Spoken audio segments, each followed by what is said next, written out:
Morning, everyone. Please join me for O Canada, followed by a moment of quiet contemplation.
Okay, thank you. Please be seated.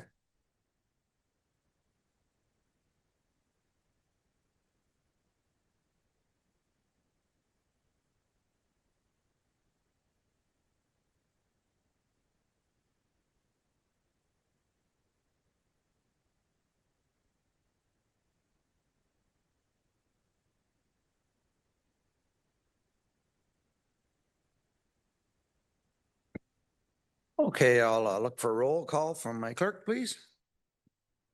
Good morning, Warden and Council. We have all members of Council in attendance and you have a quorum. Thank you, Warden. Perfect, thank you. Is there anybody that has to leave early today? Councillor McDonald. Yes, Your Worship, I have to leave at 1. Oh, I have faith in council today. Councillor Leduc. I'm going to leave around 11:30 if you don't mind. 11:30. Councillor Sandu. Thank you. Yes, same time, 11:30. Exciting things happening in Bradford today then. Not seeing any more. So with that, I will look for the approval of the agenda. Councillor Dolan, please. Thank you, Your Worship. Good morning. Moved by myself and seconded by Councillor Fryer that the agenda for the November 25th, 2025 meeting of County Council be approved. Any questions arising from the agenda? I'm not seeing any, so all in favor? That is carried. Thank you. Do I have a disclosure of pecuniary interest by any member of council? Councillor Prost. Nature of? I've already given the paperwork to the clerk for GBGH. Okay, so that'll be under the budget. So we will pull the budget out of performance and do it as a separate motion. Thank you. We were expecting that, yes. Thank you. Presentations and delegations, I have none today. So could I have the consent agenda? Councillor Burkett, please. Thank you. Good morning, Your Worship. Through you, moved by myself, second by Councillor Norcross, that the Council Communications and Proclamations, November the 10th, 2025 to November the 24th, 2025, have been given due consideration, be received. Any questions arising from the proclamations? Not seeing any. All in favor? That is carried. Thank you. Adoption of the council minutes and confirmation of the committee reports. Deputy Warden Coghlan, please. Good morning, Your Worship. Moved by myself, seconded by Councillor Locks, that the following council minutes be confirmed and adopted and the Committee of the Whole reports be confirmed. County Council minutes, November 10th, 2025, Committee of the Whole report, November 10th, 2025, and Committee of the Whole confidential report, November 10th, 2025. Any questions arising from the minutes? Not seeing any. All in favor? That is carried. Thank you. Presentations and consideration of the Committee of the Whole reports. Chair Evans, please. Good morning, Worship. Good morning, Council. Committee of the Whole report for performance management for November 10th, 2025, moved by myself, seconded by Councillor Norcross. You see it, Councillor Norcross. The recommendation is that performance management recommendations contained within the Committee of the Whole report dated November 10th, 2025 be approved, including the confidential item and the 2026 budget. I'll pass it back to you. Gordon? Okay, and yes, Yeah. I will be pulling the budget, Gonna which pull is 9 point, help me out there, John, is it 9.1? 9.1, yes. Yeah. So I will pull the budget out. So on the remainder, do you want me to read the other motion? Are we good? Performance recommendations. Performance, Remainder. the remainder of the performance budget has been pulled. Any questions or comments? I believe I had a mover and a seconder, so all in favor? That is carried. Thank you. And now the performance management recommendations. So here it is on the budget. I have, and it's moved by Councillor Fryer, second by Councillor Prost. This is the budget without the one issue. That item CCW 2025-302 dated November 10th, 2025 regarding follow-up from the special budget meeting be received, and that the proposed 2026 County of Simcoe budget, with the exclusion of any related funding to Georgian Bay General Hospital, be approved with the following amendments. Incorporate option 4 as outlined in the presentation with item CCW 2025-302 to address the operating balance deficit by applying to the WSIB credit, reducing the contribution to asset management, applying increased solid waste management user fee revenue, using contribution from reserves to offset the remaining shortfall, reduce the levy increase from 4% to 3.5%. So I had the mover and seconder. Any other discussion on the budget? That's what we discussed budget day, reducing it down to 3.5. Councillor Leduc. Yes, through you, Warden, I was wondering if the House would be interested in looking at the budget to another 0.25%. My suggestion is we have the 10 hires that I put on the floor earlier in the budget process. They add up to $1 million in costs to the county. And I was just wondering if we could, through that program, delay some of the hires, because the budget is being approved today. I wouldn't think that we would get the hires in first thing at the beginning of the year.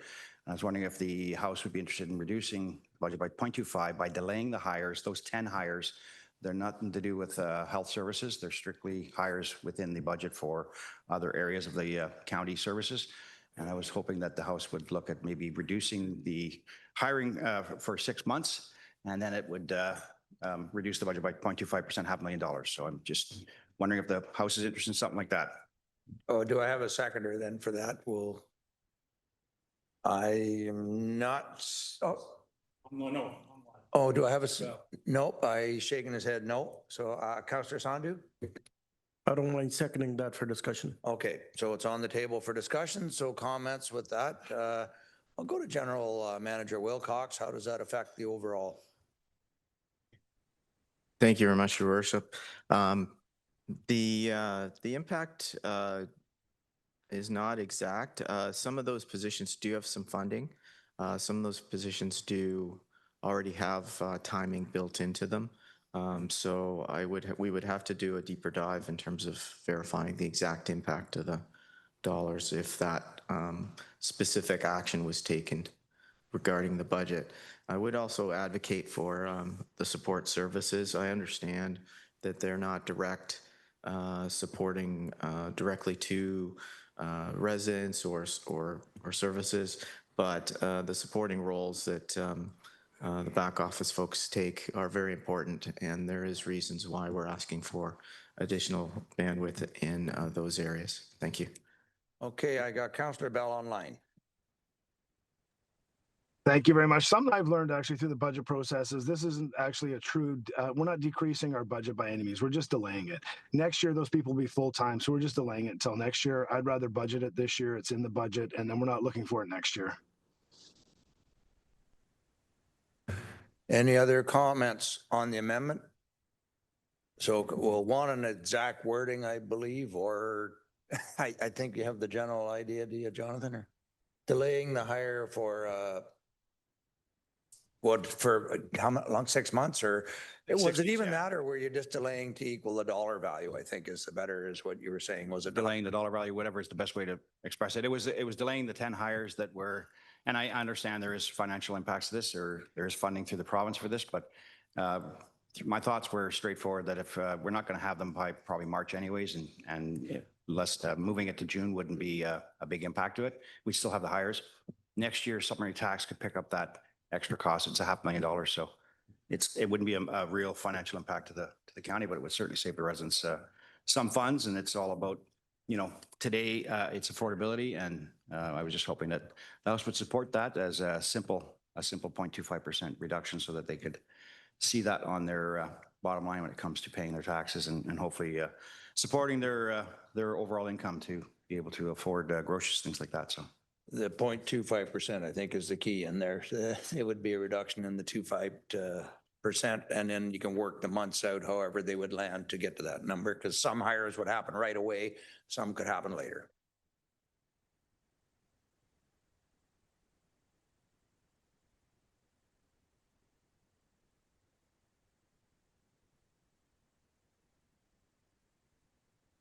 Go ahead, Jonathan. Thanks, through you, Warden. Just looking to, I guess, the mover for some clarification. So I think the motion would read something along the lines here that the proposed 2026 County of Simcoe budget be amended to delay hiring of proposed FTE positions that are not fully funded by provincial and federal programs to mid-year 2026, or a time that would reduce the levy increase by 0.25%. Okay, I'm getting nods, so all in favor. Oh, Councillor Norris, do you have a question? Yeah, just one clarification maybe to GM Wilcox. So what we'd be looking at by dropping another 25% is a savings of $3 on an assessment. As it is right now, I fully supported the justification within the budget for 4. What was indicated at the time, the dollars and cents based on the 400,000 assessment was $54. By us dropping to the 3.5, we saved, I believe, $12. Now, all of a sudden, we're looking at another quarter, and all you're going to save is $3. I don't support it. So maybe Trevor Wilcox could clarify that for me. General Manager? Thank you, through you, Your Worship, to the councillor. Yes, it's a good point. In terms of order of magnitude, that's approximately the magnitude. So it would be about $3 or $4 in terms of impact for the average resident in terms of a change. Currently, I think it's averaging a $41 increase across the year for 2026. Thank you. Okay, I see no other hands, so all in favor of the amendment? Opposed? That is defeated. Thank you. So the original motion that I have on the floor, any other amendments? I'm not seeing any, so on the budget motion, all in favor? That is carried. Opposed? One opposed. Thank you. And lastly, that any related, moved by Councillor Measures, second by Councillor Locks, I have you both here, that any related funding to Georgian Bay General Hospital included in the 2026 County of Simcoe budget be approved. Any questions on that? All in favor? Opposed of any? That is carried. Thank you.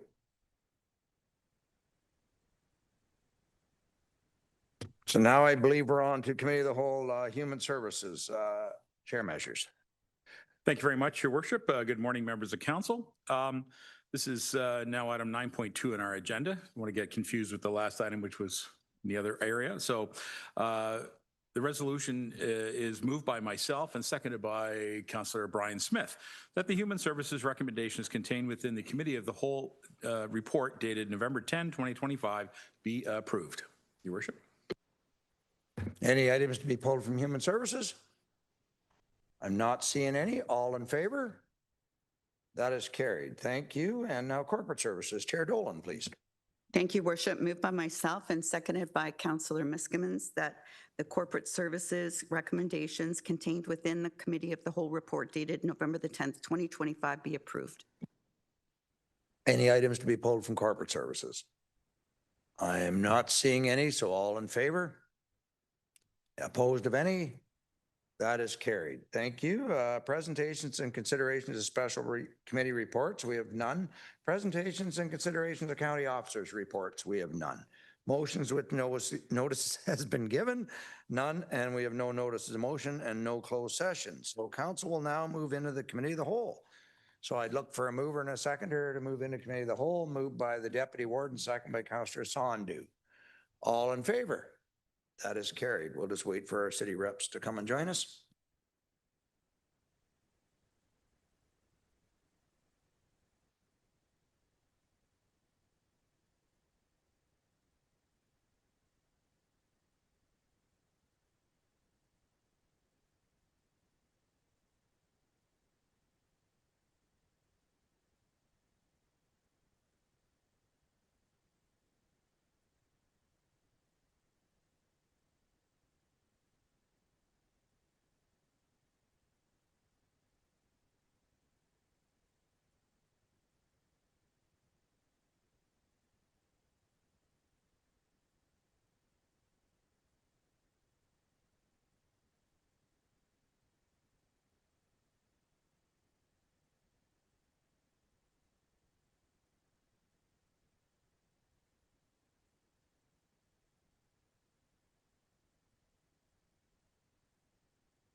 Okay, I'll get a roll call from my clerk, please. Thank you, Warden. In addition to all members of council in attendance, we're joined by the city representatives, Aurelia Councillor Fallis, Aurelia Mayor McIsaac, and Barrie Councillor Rietma. And Aurelia Councillor Durnford is absent. Barrie Councillor Nagusi is absent, and Barrie Mayor Nuttall is absent. You have a quorum. Thanks, Warden. Thank you, Jonathan. I'll again look for the approval of the agenda with Councillor Dolan, please.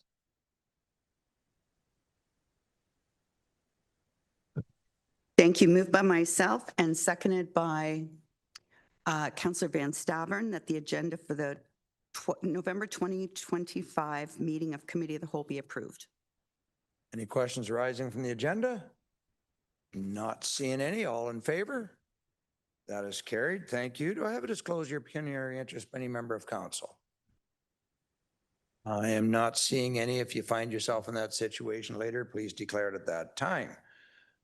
Presentations and delegations for all sections. We have none, so I will appoint Chair Measures for Human Services, please. Thank you, Your Worship. Just getting some water because I have a rather large section here today. So, all right, ready, committee? Here we go. At this point, we're going to look at our community housing and early childhood care system. We have a recommendation. It is the draft Simcoe County Housing Corporation Board minutes. And we have right here the recommendation that the following consent items, having been given due consideration, be received. There are three. So that includes the County Housing Corporation Board minutes, the Paramedic Services External Violence Against Paramedics Training Update, and the Community Paramedicine Program Update. Before I go to the floor, can I just ask if the General Manager Sinclair would like to comment on the Paramedic Services External Violence Against Paramedic Training Update? Would you like to comment on that? Thank you, Mr. Chair. This is a regular update. When we start a new program, we started this launch in 2024. Wanted to bring back just an update on how the program is going. And I'm very pleased to say we've had great success with this new launch, providing training for additional security and protection for our staff, and ultimately creating increased awareness in our communities of the risks to our paramedic services. So we're very pleased with the progress. We're continuing to develop the program, and we're actually starting to roll out the training in our long-term care sector as well, given some of the risks that our staff face there. So we're very pleased with the program, and our staff continue to work diligently in this regard. Excellent. I think we're all very pleased to hear that our staff are well trained in this, and also helping to reduce violence against paramedics while they're on duty, and we appreciate that. Members of council, do you have any questions to any of these three items? I asked just for that one because I wanted it brought up. But yes, Councillor Cox. Through the chair, I just want to comment on the community paramedicine program update. It's such a wonderful program. I think we should all be so proud of this. It helps many people in my area. The other day I saw the paramedic pull into an elderly lady on the street from me. People talk about it. The whole point and the whole part of it is absolutely amazing. It has helped the healthcare system so much. And I think, they should be, the staff and all paramedics should be very thankful for this we should be very thankful to them for having this program. It is really a wonderful program. Thank you. I couldn't agree more. It is a very good program. Are there other members? I have Councillor Evans next to me, just looking if there's anyone else. Councillor Evans, please go right ahead. Thank you, Chair Measures. Appreciate the opportunity.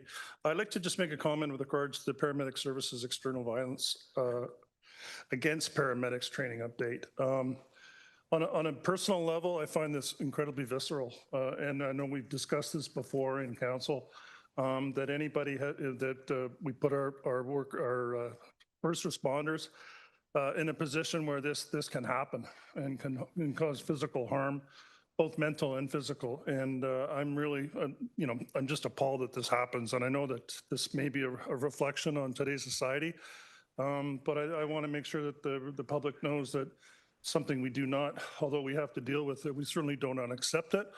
And we'll do everything in our power to protect not just our staff, but our society and our communities as well. And my comment on it just for consideration for the House is perhaps we should look at a citizens code of conduct for the county of Simcoe. And in terms of identifying and rationalizing and what is acceptable behavior in terms of, not that it will stop, unfortunately, the physical part of it, but from a subsequent legal perspective and frankly, just a community awareness, what is and what is not accepted in our community. And it's really, frankly, I find it disheartening and kind of sad that we have to do this and articulate what is acceptable behavior in today's society. But like many of our issues, we have to be ahead of it. We have to be proactive, and we have to be looking to see and stop problems before they happen. So I would consider it, and I'd be fully in support of working with staff to come up with a citizens code of conduct for the county of Simcoe, maybe starting through governance, and then we could maybe articulate that and make sure that it aligns with the initiatives that are being carried on both by paramedics and I hope for other first responders in Simcoe as well. Thank you, Chair. Thank you, Mr. Evans. Appreciate those comments. It's a good consideration for our governance committee to take a look at and see if we can do something with it. Perhaps through the warden and the deputy warden, we can consider that. Members of council, do you have any other comments? All right, then I'm going to, Mr. Smith, Brian Smith, go ahead. Thank you very much, Mr. Chair, and through you. You know, I often talk in this House about the quality and the greatness of our paramedic services, and I think it's important, you know, after hearing Chair Evans there speak to the code of conduct, and, you know, paramedics in our communities are often the forgotten heroes. You know, we all have fire departments that we deal with on a daily basis or regular basis, and there are firefighters, and we're proud of them, and so we should be. And we all have our either our police forces or our detachments that, you know, we see more regularly. But paramedics we don't see as often, and I will tell you, I believe we don't see paramedics as often because they are extremely busy. As I've said many times before, it's rare to pass a paramedic station and see an ambulance in the station. It's because they're out on the road, and they're out on the road in all kinds of weather, all kinds of conditions. And, you know, the violence against paramedics, as we heard last year, is extreme. And the average member of the general public has no idea what they face and the assaults that they face. You know, last year I was at one of the events with the paramedics and learned of a paramedic who had been bitten and severely bitten. You know, this isn't rare. It happens on a regular basis, and I think it's important that we bring this to the attention of the general public as often as we can, because as I say, the forgotten heroes, if you will, that you know, just quietly go on doing their job day in, day out, and face these. And the general public needs to know that, you know, it's not an easy job. The trauma that you face mentally and physically. You know, I was watching a program the other day that said, you know, the individual on that program, a first responder, said, every call you go to takes a small piece of your soul. And these are the things that we never think of as the general public. And so I support these programs wholeheartedly. I think we need to do as much as we possibly can to educate the public, especially on these things like violence against paramedics or firefighters or police officers or whomever. The general public just doesn't see it. They see it on TV, usually American TV, and they say, well, that's, you know, that's the US. It's not here in Canada. It's not in my backyard. Well, it is. And it's alive and well in your backyard. And so, you know, my hat goes off to our paramedics. I want them to know that they're not forgotten heroes, although it might feel and seem that way to them. We're very proud of the job they do, and we hope that they continue to get all the assistance that we can give them, and that we continue to make sure that we're bringing these types of incidents and issues to the forefront so the general public can also get behind this. Thank you, Mr. Chair. Well said, Councillor Smith. Thank you very much for those comments. I had the pleasure to join His Worship and a couple of members of our House at the paramedics graduation and award ceremony the other day, I guess about a week ago. And it was quite inspiring to hear some of the terrific stories that they're doing, as well as to see some of those fantastic young people that are entering the service. And so I'm sure that our General Manager Sinclair and Chief Mills are equally proud. So at that point, then I would ask the House if you would join me in applauding all of our paramedics across Simcoe County.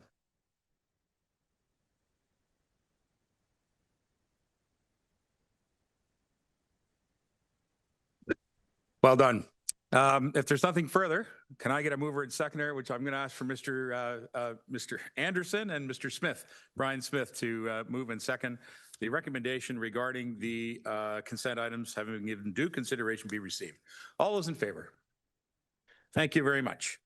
Moving on, we have the Housing and Homelessness Services section. Now, GM Mina Fayez-Baguette and Brittany Donner-Gilroy, I believe, have a presentation for us. So item number 21.1, CCW 2025-301, Building Up Simcoe County, a Community Blueprint for Affordable Housing presentation. And look forward to hearing about this before we go to discussion. I'll turn the meeting over to Mina Fayez-Baguette. Thank you.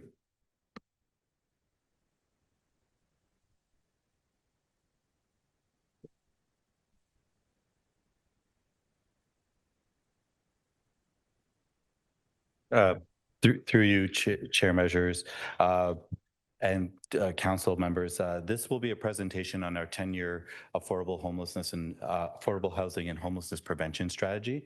A little bit of context before we start. This plan was scheduled to be passed in 2024 and was being worked on at the tail end of 23. The provincial government, through the Ministry of Municipal Affairs and Housing, asked all service managers to pause and wait for further instruction to ensure that the plans being passed across the province were aligned to this government's core principles. So while we were in moratorium waiting for advice and guidance, we continued to do the work on surveying our community and hearing back from what our community wanted to hear from the plan. We had presented to council in 2024 some of that what we heard documentation. So just a few things before we jump in. You'll hear about 3 core things we've heard, and it'll demonstrate how they are reflected in this 10-year strategy. You'll also see that this strategy is focused on flexible targets and achievable outcomes, and maximizing impact throughout our whole community. And then finally, what you'll see with this plan is a tool that could be used as an advocacy component to our conversations with different orders of government, and introduces innovative ways to create more affordability and prevent or end homelessness by partnering with different sectors, including the health sector, the justice sector, the nonprofit sector, and the private sector. So I'm going to hand it over here to Brittany Donner, who has been the key person working on this plan for what seems to be a little bit over 2 years now. But also to reflect this plan, we chose not to use consultants. So this is all provided and developed in-house through our staff team. Brittany?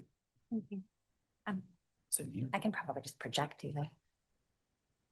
So why a strategy like this matters? Mina covered a bit of it for you, but I think first and foremost, we all know that affordability challenges have intensified across our communities.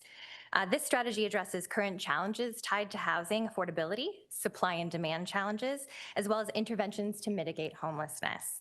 The strategy also provides a unified approach. It's going to bring a collective goal that we can all galvanize around in partnership across sectors, public, private, and not-for-profit, as well as across communities and residents. So as Mina mentioned, this is a legislated requirement under the Housing Services Act. All consolidated municipal service managers must have 10-year affordable housing and homelessness plans. And we are required to submit one to the Ministry of Municipal Affairs and Housing by May 29th, 2026.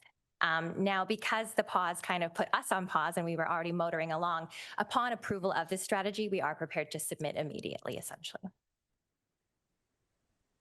Now, what you're looking at is the housing continuum, and it's actually the reason we ended up deciding to go internally on this one. And it's because when we started looking at it and determining what we needed to do, and just so you know, we are required as service manager to serve this entire continuum, we started to notice that we already had a number of strategies in play that were already doing this work. We'd already hired consultants, we'd spent that money, we were already operating in the realm of certain areas across this continuum. So for example, the 10-point homelessness prevention plan introduced in fall of 2023, it serves that sort of highest level of government assistance, the very low income on things like emergency shelters, transitional housing, encampments, prevention, and emergency response. Then we started looking at the SCHC master plan, which we knew was coming down the pipes, and it was then approved in spring 2024. And it focuses on that sort of low-income affordable housing. This is our purpose-built affordable rental that we do through our own housing corporation, but it's also our system service management that we do with all of our nonprofit and cooperative housing providers and the capital repairs that we're offering to keep those buildings sustainable. And then we had our planning department team that we work very closely with through our municipal liaison group attached to the previous strategy. And they were developing an attainable supply action plan. And as you can see, that addresses the side that social and community services doesn't really, which is the market side. And what that plan is meant to do is incentivize the development of attainable and affordable housing within the market, as well as incentivize just development at large, really to increase supply. So it's a really small gap that you see in there that isn't really covered, and that is that low to median income. And we really do that in social and community services through a lot of our housing programs. So that's where we really sort of tie it all together under one umbrella. And so what you see here is a whole county approach to planning. We're not doing these things in piecemeal. We're not working in silos, as we love to say. Now we actually are all under one umbrella, and we can even report success and delivery across the housing continuum under one umbrella. What's important here is these are county strategies you're seeing, but we did actually work very closely with all of our cities and municipal partners as well. That Attainable Supply Action Plan was developed by a consultant, Barrie Lyons, or NBLC for short. They actually supported the city of Barrie at the same time on an affordable housing strategy, and we actually worked in tandem with them to share data. So we were working very closely in partnership while we were both developing these pieces.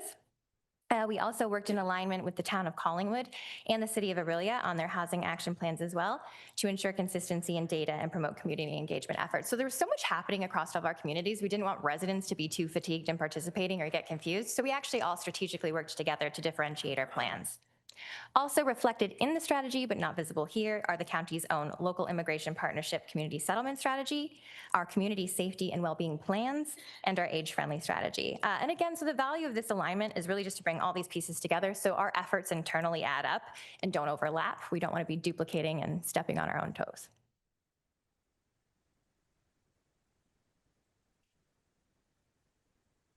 So this is just a very brief nod to the data. You notice from the report there's two different pieces attached, a summary strategy and a full strategy. The full strategy really is a very comprehensive analysis and understanding of the needs and trajectory of the community. It's got a lot of data in it and a lot of our methodology and different pieces of analysis. But this here is just to kind of I guess explain the fact that we really did do our research and understanding the needs and trajectory of our community and the people residing here is paramount to planning. So there's not a ton of data in the presentation, it's in that big report, but here is what we're noticing. So population pressures, obviously, we are growing significantly since 2001. We've grown by 150,000. By 2034, which is near the end of this strategy, we'll have added another 146,000, essentially doubling our population from 377,000 to 679,000. This growth will drive further demand for housing services and, of course, infrastructure. We do have an aging population as well. Near the end of this new proposed strategy, almost 1/3 of our residents will actually be seniors aged 65 to 79, and twice as many residents will be in the over 80 age bracket. So what this means is we're going to see more demand for senior-friendly and accessible housing, personal supports, healthcare services, and transit. What we already heard in our community engagement from the market side is that there is going to be an increased demand for smaller, affordable options so that seniors can downsize out of some of those bigger homes and open up the continuum in those ways, as well as communities with amenities or programs to support aging in place. So that was things like condos that have shoveled walkways and different things that make it easier for seniors. We already do offer a number of programs. We have accessibility modifications to help aging in place, but our senior services department obviously has a whole strategy around that and offers supports as well. And we do have our long-term care homes that offer different levels of services for people as they age. Housing affordability. We all know this one's becoming a little tight. It's out of reach for a lot of renters specifically. We know that average monthly rents are outpacing many incomes. Nearly 1/4 of rental households, sorry, doing a lot of talking, identify as being in core housing need, which means they're spending 30% or more of their before tax household income on their accommodation costs. Now you'll see here, this data is from 2022. We do actually keep current rental dates on our new rental data aggregator on open.simcoe.ca. And you can actually check them in real time. The reason we use that data was to align with core housing need data and census data. So they were all from that 2022 time period. So we were comparing apples to apples to apples.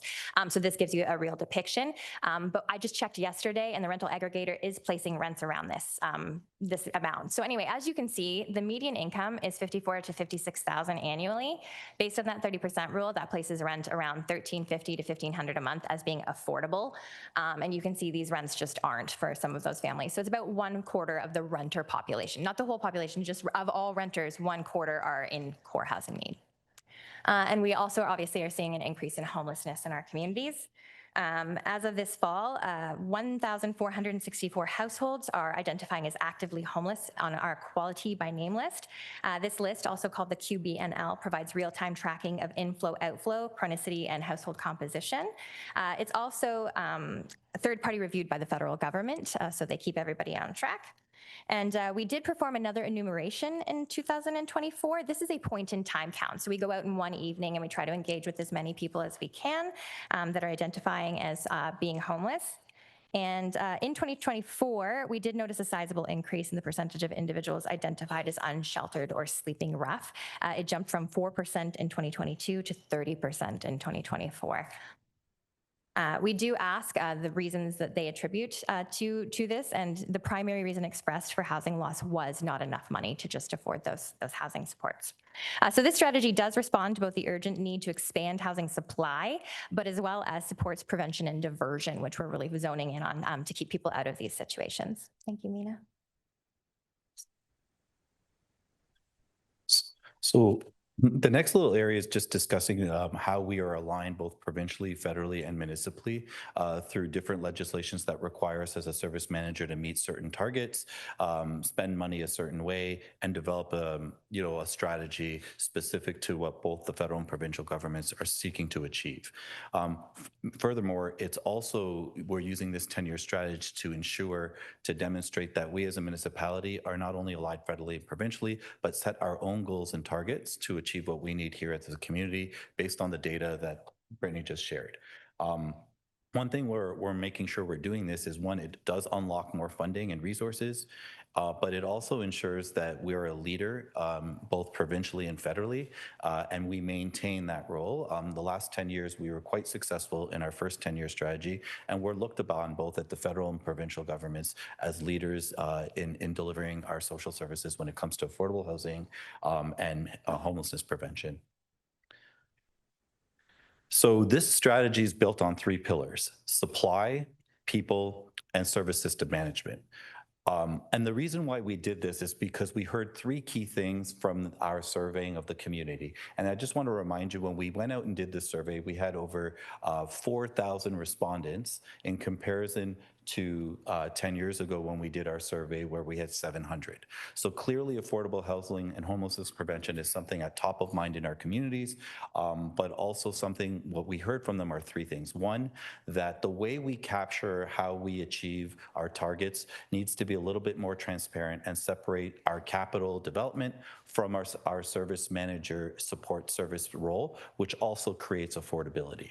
So here you'll see in the plan why we're separating the supply from the people's services from our system service management role, and how that all together will create a new target to create more affordability and prevent or end homelessness. So we're going to walk through each: supply, people, and system service management, and our actual goals that we're setting in each. And then I'll demonstrate a little bit of how we're funding in those ways, and then how we're advocating as well through those 3 pillars. Thank you. So as Mina mentioned, we have the 3 pillars: supply, people, and service system management. Under each pillar is 5 strategic objectives in each of those categories. So in essence, it's a 15-point plan is probably the easiest way to say that. Supply, again, is building, preserving, and incentivizing affordable housing. We intend to do that by increasing the supply of new affordable rental housing, preventing or mitigating the loss of existing affordable rental housing, creating affordable rental housing within existing supply through subsidies and infill, regulating the use of existing housing stock, and aligning housing supply with market and local needs. As you can see here, point number 1 and 2 really do align with that SCHE master plan and those capital repairs pieces. You can see the subsidies reflected in number 3. So 1, 2, and 3 together is really housing people in housing. It's either new housing built or we're getting in there with a subsidy to bridge that gap.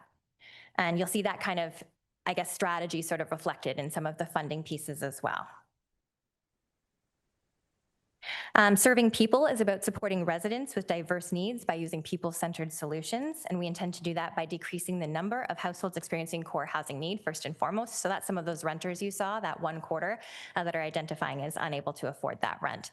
Mitigating eviction into homelessness through prevention, diversion, and rapid rehousing responses. This one is incredibly important. I'm going to give you even more details as to why in a few slides coming forward. We're going to address the unique needs of individuals and households experiencing or at risk of homelessness through appropriate housing and supports. And we're going to create inclusive communities that support the health, well-being, and safety of all community members. So you can see those CSWB plans sort of reflected in that pillar. And we're going to enhance client experiences within Simcoe County Housing Corporation. And that is that people side of that delivery of housing that we do. And service system. Again, this is the coordinated data-driven delivery and strengthen community partnerships. This is really how well we're doing our work. This is our sort of performance piece. And so we are going to continue to enhance community shelter services and standards. We are going to strengthen partnerships and system coordination with community and municipal partners to optimize housing and homelessness prevention initiatives, improve information sharing, and expand alternatives to encampments that support transitions into stable housing. We're going to improve the effectiveness and impact of affordable housing initiatives through systemic data collection, including disaggregated data. If you're not a data person, all this just means is we chunk out data and we learn a lot more. So rather than residents responded to the survey, it's, well, you know, this many youth and this many seniors responded, or this many owners and this many renters responded. And this data actually does give us a major leg up. Ongoing monitoring and evaluation processes to inform evidence-based decision-making and ensure successful program delivery. We're going to ensure that SCHC affordable housing projects are created and implemented with a dual focus on environmental sustainability and fiscal responsibility, providing cost-effective, inclusive living solutions for residents.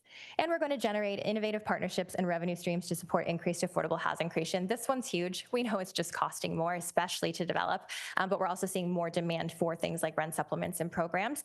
So we need to get a little bit more innovative to make sure that we can maximize that funding that's coming in. A big focus of that will be partnerships.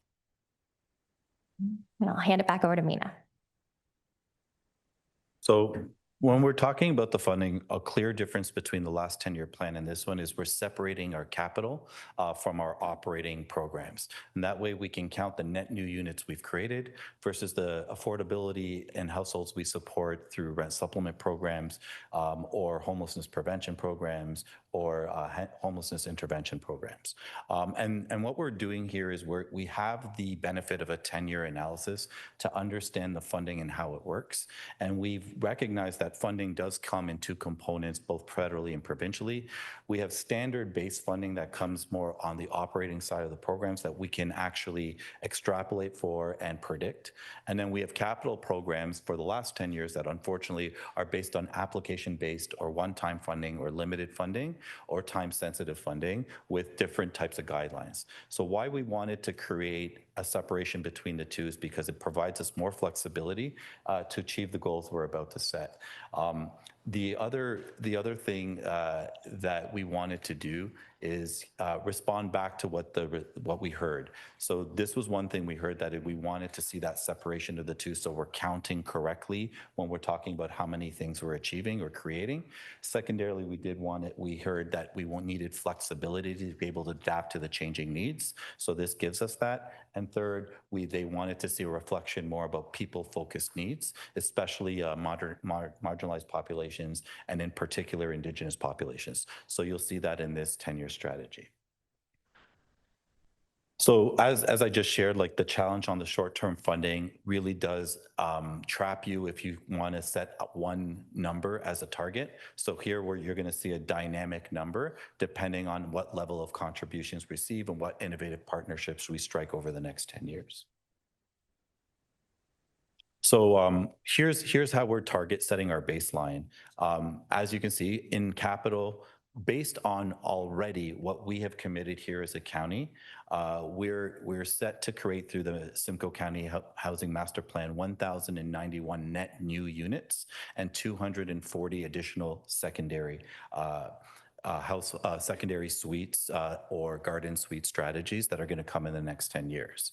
This adds up to 1,331 net new created units. At the same time, through basically what we're doing right now as a municipal commitment to our municipal rent supplement program, creating 820 more rent supplements in the next 10 years, relying on the Canada-Ontario Health housing benefit to come into fruition and continue to be funded. We can support 2,840 households in affordable rent, creating those units in existing stock by buying down the rent. And third, our home ownership down payment program. This is our smallest of the programs. As home ownership becomes more and more expensive, you have less participation. But just based on the last 10 years, we can add another 90 households being supported in that program. So that is a total of 3,750. This is just new supply that we can create. Additionally, what we didn't count in the last 10 years is all the homelessness prevention and affordability diversion we've been doing. So, for example, we prevent around 1,500 households a year from falling into homelessness with housing retention strategies. That could be first and last month grants, utility grants to pay down arrears, things to either keep people housed or allow them not to touch our system and enter into new housing without relying on an emergency shelter or an encampment or any other type of homelessness outcome. Additionally, 290 total households are being served through capital repair programs. This is our service manager role, where we are paying for the capital backlog in our nonprofit housing providers in exchange for them to continue to maintain the affordability rent rates in their units. And that averages about 5.5 buildings a year, where we're entering into these long-term agreements to be able to address their capital backlog in order to maintain their units and not allow them to exit the system and sell off their properties into the private market. So in total, that is serving in over the next 10 years, 15,915 households. So our total target for the 10 years is 20,996. This relies on all three orders of government contributing to this plan. So again, we just walked through the difference between the first 10 years and the last 10 years. And really the major difference is, one, we're doubling the amount of rent subsidies and system-based programming to create affordability. And we're counting for the first time all the preventative work or increasing the capacity to end homelessness into that strategy as well.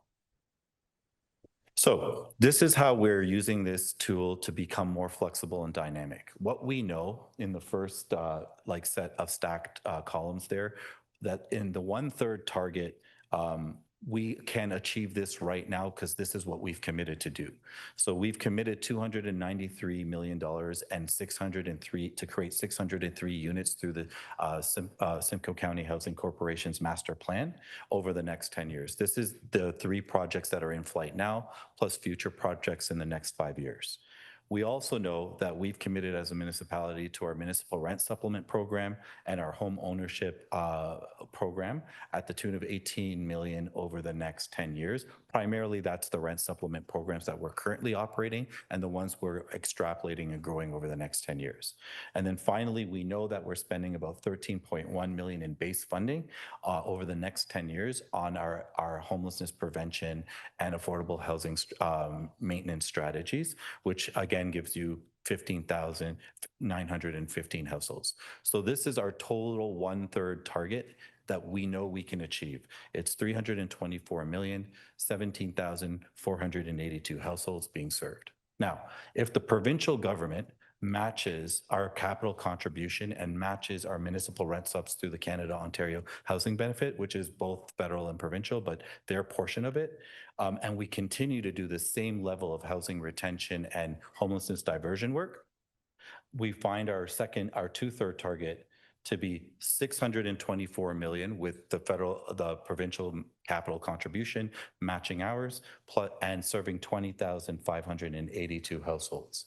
And finally, if both the federal and provincial governments both match our capital contributions, that would be $912 million in capital funding, to 20,996 units households served, which would include a total, you could see here, the growth in the development side would go from 600 units to 960 units to 1,300 units, depending on if we receive both federal and provincial contributions. So this shows how this can be an escalating target, depending on how many each level of contribution being matched federally and provincially. It allows us also to engage our federal and provincial partners in focused projects here at the county, and hopefully having them work with us to achieve the final outcome.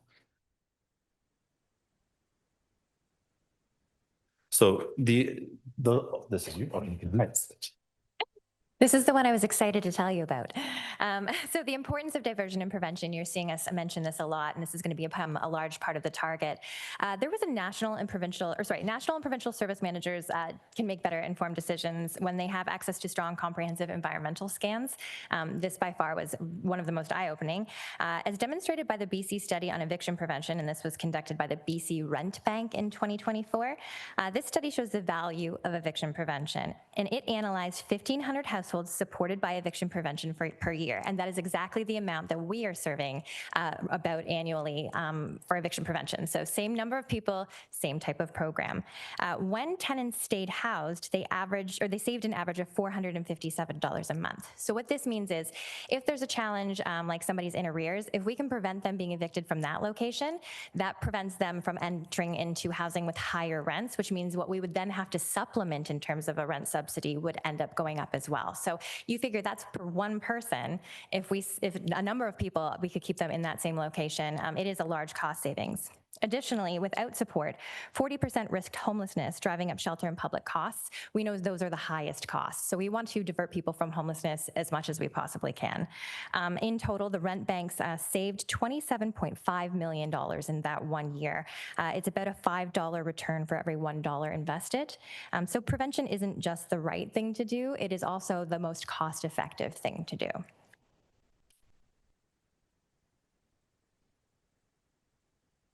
Another part of the strategy, and again, this is just a very high level, but we wanted to make you aware that we did do a risk assessment and just studied impacting factors.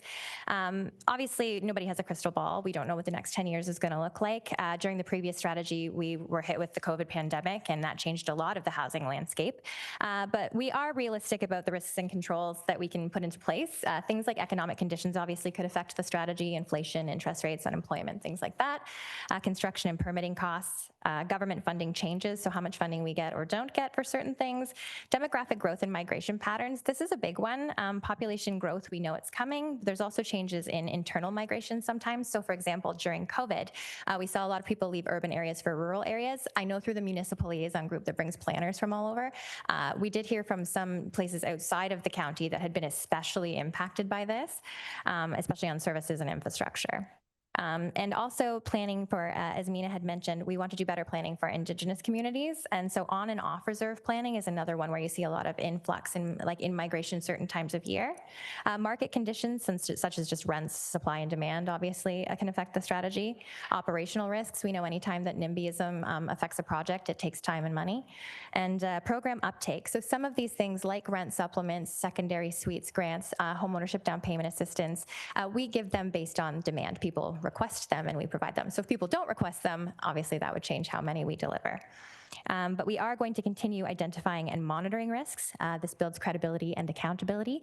We will do this not only in our implementation planning, where we plan to monitor all along, but also through our annual reporting, which is also a ministerial requirement. We did it under the last one where we reported every year, and we will continue to do that as well. And we are nearing the end. But this is just about basically the access to the work that we've done. Upon approval of the strategy, there are 2 documents that were provided also alongside your report as schedules, but there's a summary document, and it's just meant to be a very high level, easy to read, infographic type document, more for the general public so they can really understand what this strategy means to them. It's also a great quick reference. The full strategy, however, is the technical backbone document. It's close to 100 pages, and it's got a lot of hard work in it. And again, we actually had the benefit of working on it for about 1.5 years and then being told not to work on it while we secretly kept working on it. So anyway, it's like about 3 years of work that have gone into this thing realistically. It includes the detailed research, policy frameworks, and explanation of our methodology and our full funding model breakdown in significantly more detail. It also provides full transparency on the new targets and strategies under building up our new community blueprint. So upon approval of this strategy, as I mentioned, we would be able to submit that to the Ministry of Municipal Affairs and for comment, and we'll report back on any changes or recommendations they have. Part of the report, we are requesting that the Affordable Housing Advisory Committee remains the subcommittee of oversight. So we would have them also update their terms of reference to reflect the new strategy, and staff will also present a comprehensive implementation plan. So we've given you the pillars, we've given you the objectives, then we're going to give you the tactics, the nitty gritty, each little step we're going to do to achieve each one of those objectives. Obviously, we didn't provide that all in one because this isn't approved, but we also have been working on that. So I don't think you'll have to wait too long to see what that looks like either. And I'll pass it back to Mina. Question. So thank you. I do want to recognize staff. This was a long road of work, and Brittany kind of led the charge, but we have with us both our Housing and Homelessness Director, Andrew Scavarelli, and our now Housing and Community Housing Director, and Brad Spiewak, as well as Nathan, who was leading our planning side of the components. And in the crowd, we just didn't have enough chairs. We also, the Director of Community Support and Wellbeing, as the partnership components of this plan are really aligned, and our Children's Services team as well, because a lot of the affordability is now being tied into services on site that you're seeing in our new developments. So these are all components of how we reduce poverty, which equals more affordability. So any questions?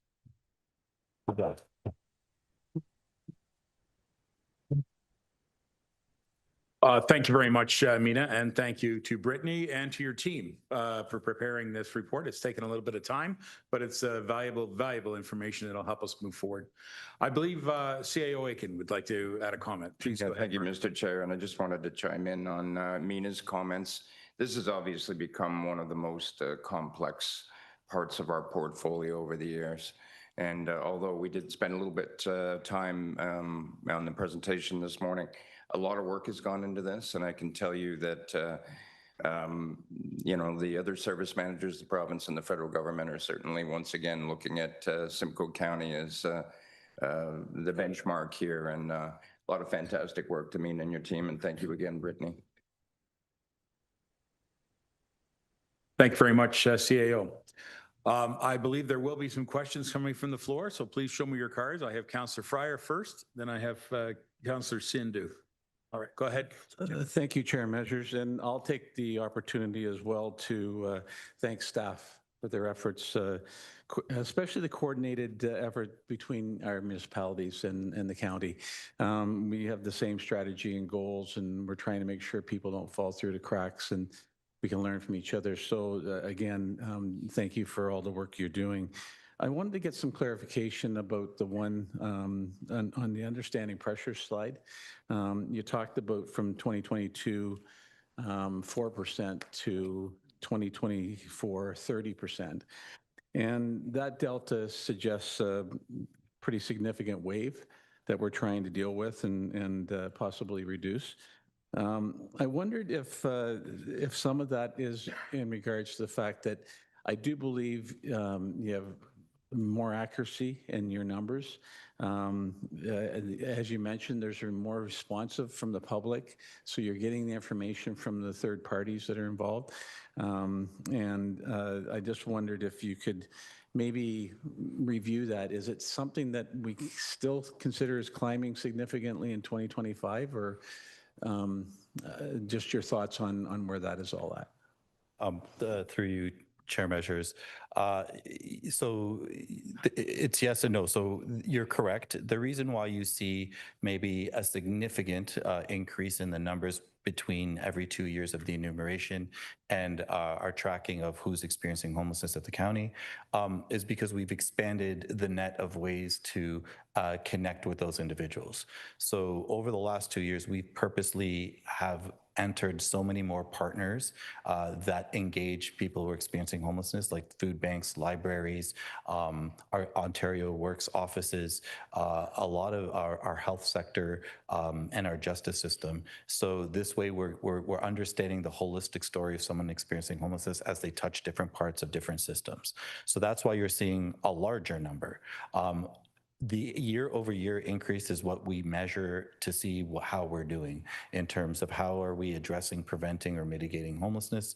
And what you're seeing there is, yes, it is growing, but compared to provincial and federal averages, it's growing at a completely different rate or lesser rate than those two averages. And the reason being is the different interventions and a 10-point strategy that was put in place a couple of years ago, which has set us up to be more responsive now than ever before. So I think, yes, we're still tracking it. We don't rely on enumerated data for our quantitative analysis. We use it as qualitative surveying of understanding people's needs.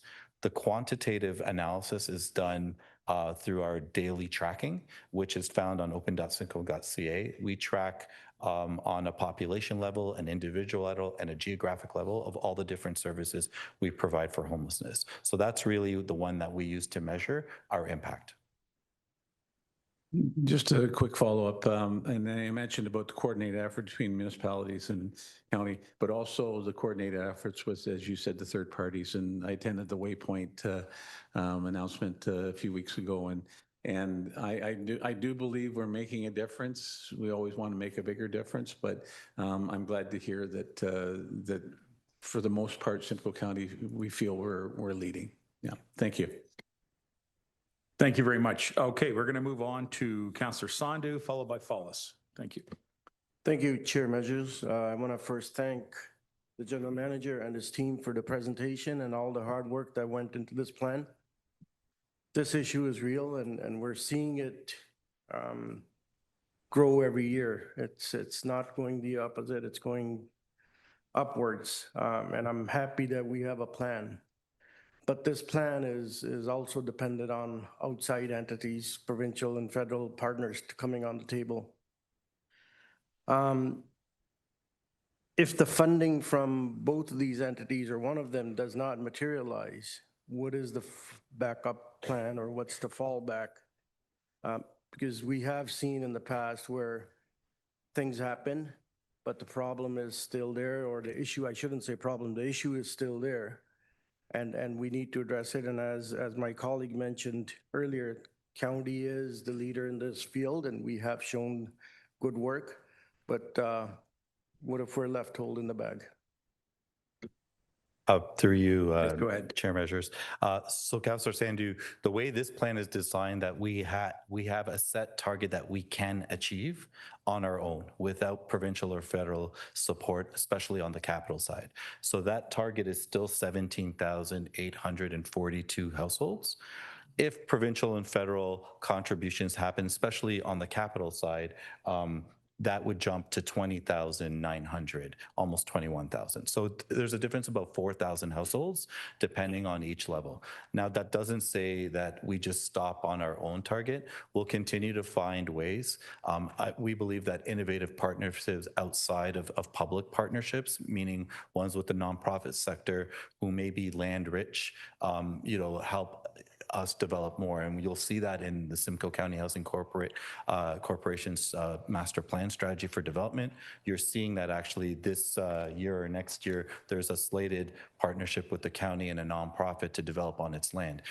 Similarly with the private sector, partnering with private sector and doing PP3s and things like that are things we can explore.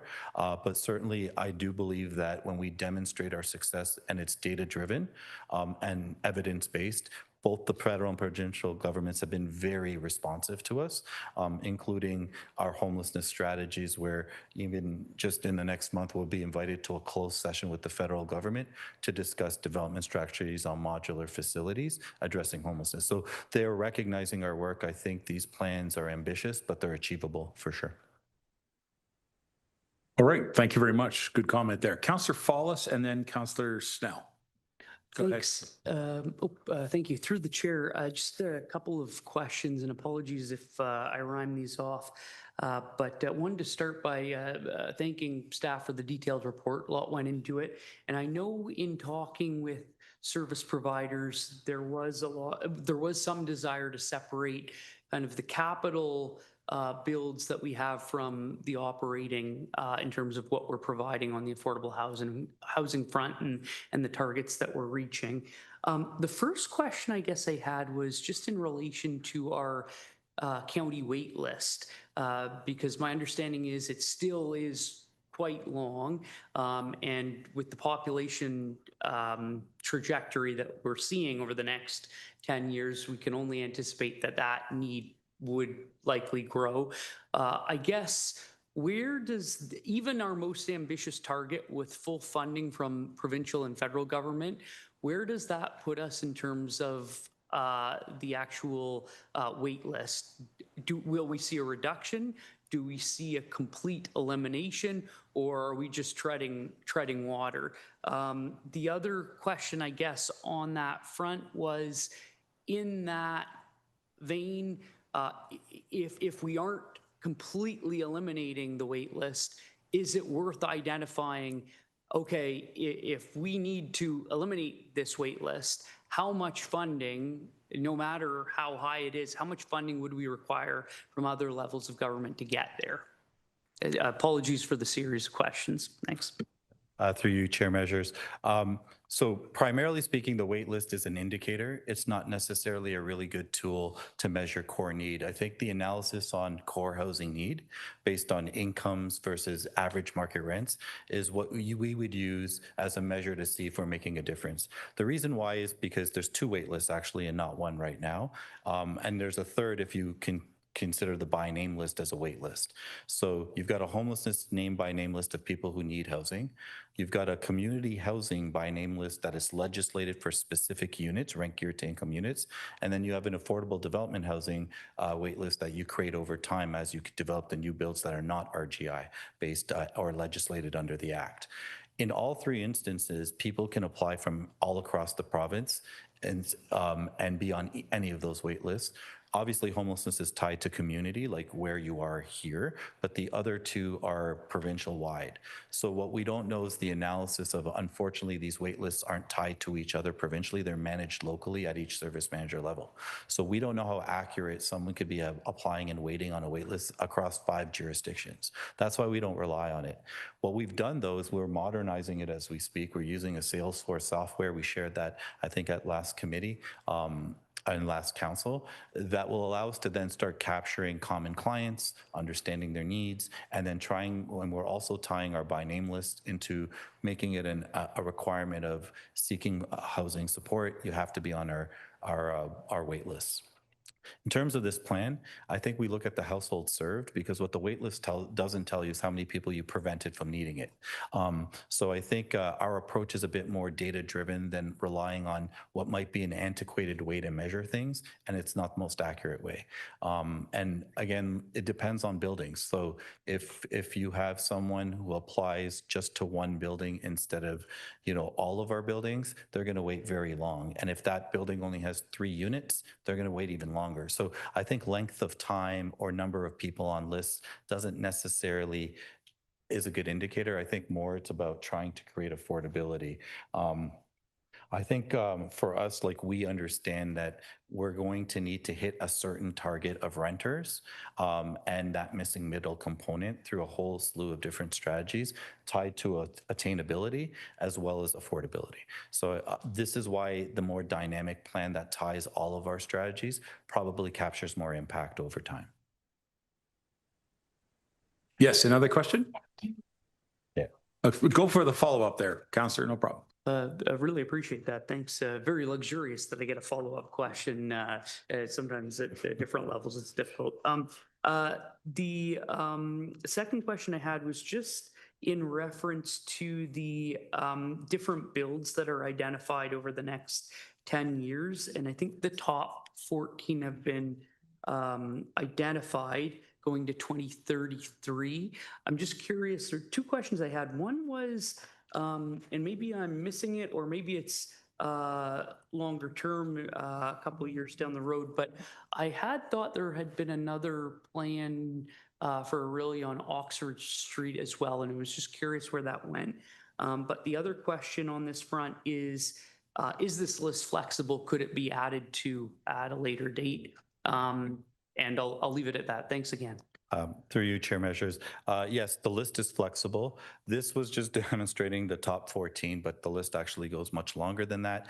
And we plug and play. We actually have already done that a couple of times with swapping out orders based on achievability or readiness for a development from an infrastructure need or a utility need or something like that.